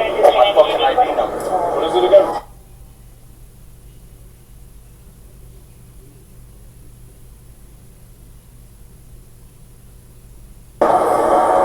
Y'all never hit me with that shit, dude. You don't know what the fuck I've been through. Okay, what have you been I depended on you guys for shit. I want to hear what you've been through. I got the fuck beat out of me. I got kicked in the ribs. I defended my mom and my little brother. I'm sorry. You guys didn't do shit. That wasn't us, though. So, but still. How the fuck did you guys bring this to? Why are you giving attitude? Because you gave me attitude. Oh, you're giving us fucking attitude. He's super dirty now. He's drunk. He doesn't realize there's a yeah, but this dude's gonna hit me with the attitude. Yeah, ask me if I have an attitude. That's a fair question. Yeah. Can you give me a favor though, man? There's a gas pump right there. Can you send me curb over here and stuff? Because I just don't have a place to go. Like, okay. What? I respect that, though. I'm not fucking. Well, yeah, but the gas pumps are right there, and if it fits, it can catch on fire, okay? So, pretty much, this dude, you know, a fucking attitude, kind of. So, pretty much what we were trying to do, just get him out the car, make him call a friend, pick up his car. Immediately, he starts with the attitude. So, I give him. You gave me an attitude. So, therefore, I'm gonna give him an attitude. You can say what you want. It's on camera. We agree. So, so, sir, is there someone that can come pick your car up for you? Yeah, there's someone right down the street. Yeah, once you was finished. Oh, did you call them? I can, but where's your phone? I'm not gonna call him. Oh, so you're gonna drive drunk? I'm not gonna drive drunk. And what you gonna do? What's the plan? I can't call him. I can, but you gave me a fucked up attitude. Yeah, so therefore I'm gonna give you a fucked up attitude. But I don't give a fuck. You serve me. I pay your fucking bill. Oh, I wish you did. But you don't. Yeah, I do. Oh, I pay taxes. I have a question for you. What are you gonna do? Because you can't stay here. That's trespassing, right? So you can't stay here tonight. So also, it's not trespassing. I mean, yeah, that's why they called us. Yeah, the business is the one that called us, man. They called you guys? Yeah. So, like, what are you gonna do for tonight? You got somewhere you can go? Someone come get you? Yeah, I was right now. But too, I'm not gonna get fucking pressed. No, but what? I'm not gonna get fucking pressed. I'm not gonna be treated like shit. Yeah, well, you were treating us like shit. No, you treated me like shit. You treated me like shit. If that's your definition, man, I don't know what, I don't know. It's fine. Cool. Alright, so what's your plan now?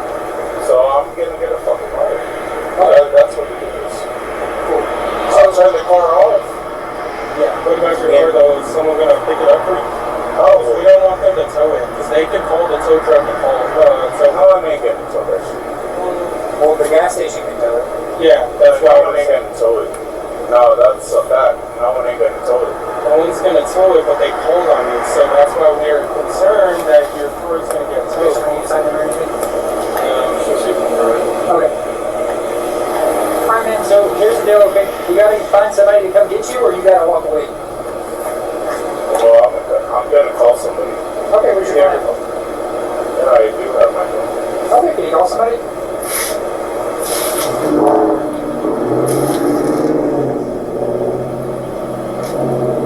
Can I walk to my car? Yeah. Is that okay? Just inside me. Go for it. You don't have weapons, right? I do have a weapon in my trunk. The parking there?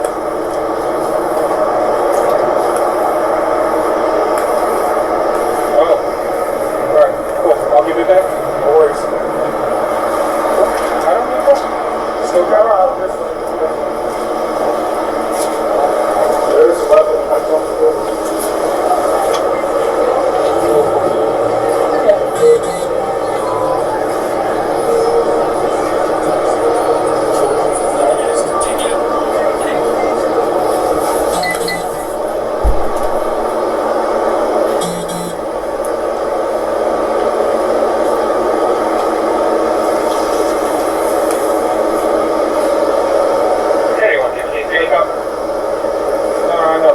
your phone and come back up.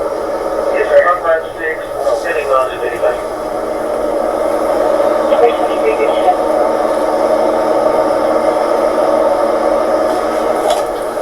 Done. Hey, 613, shot fired. Area, okay. Here, sir. 8613, get it, super brother. Star 4355, we got one down.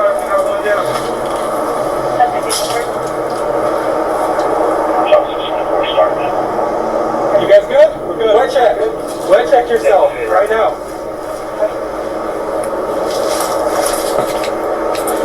You guys step forward?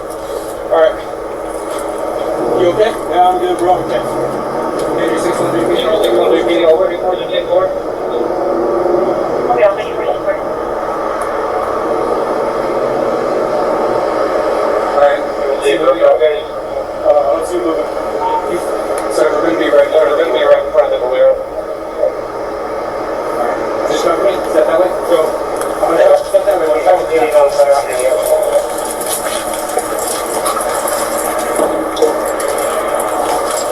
Alright, the gun's down. Everyone hold up. God damn it. Fuck.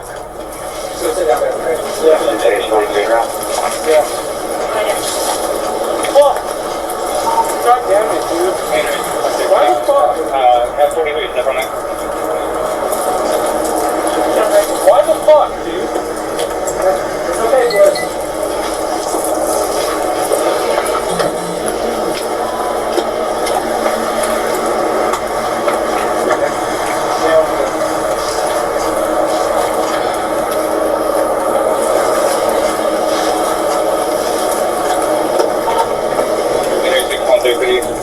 Just for 48, we removed the gun from the subject. I'm sorry, we're going to put right on there. We removed the gun from the subject. He is unresponsive and unmoving. You can 10-8 now. Fuck, guys. Fuck. Why do you and that also records in the series stand. There's some assault and that listen start locking down the area. And you consider it as go ahead. What's it? Negative input. Please for now start. Content searching your phone. I'm ready to get for a signature for me.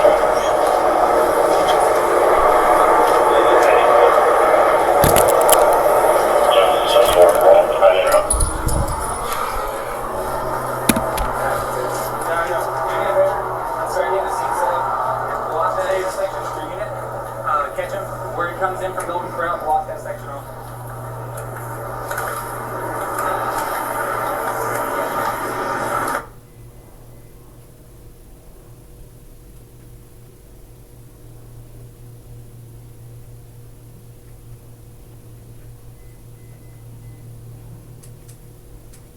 And I watched a family member get off of them after a couple of years on them, and she was suicidal literally every day. She woke up every morning and said, I don't want to live. And she said, the only reason I'm staying alive is for you guys, for the family. Are you depressed? I'm not surprised. But maybe even your government prescribed, pharmacologically approved antidepressants are making things worse. Certainly that's part of the conversation now, because one of the ongoing victories of 2024, 2025 is the contribution of Secretary Kennedy when it comes to the debate around big pharma and the ability of ordinary folks to oppose it. The United States does not just face a mental health crisis, we face a dependency crisis driven by over-medicalization. The data is clear. 1 in 6 American adults takes an antidepressant.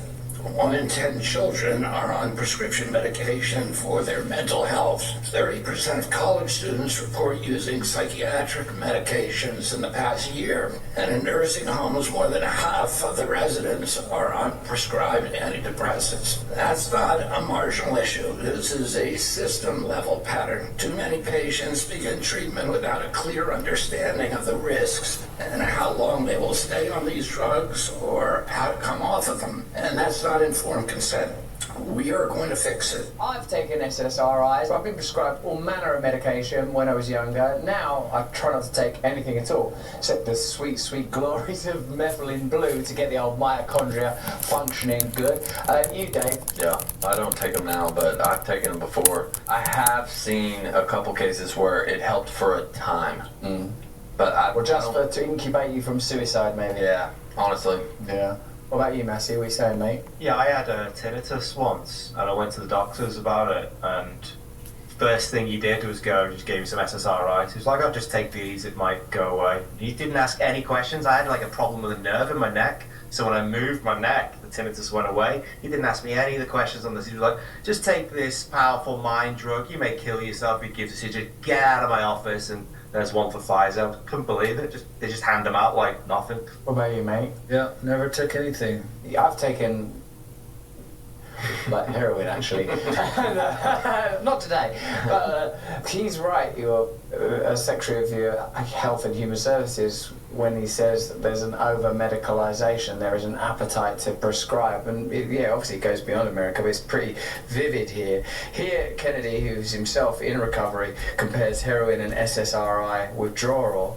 I feel like he's saying that SSRIs are worse than withdrawal from heroin. It's not that bad, heroin withdrawal, after the first 48 hours.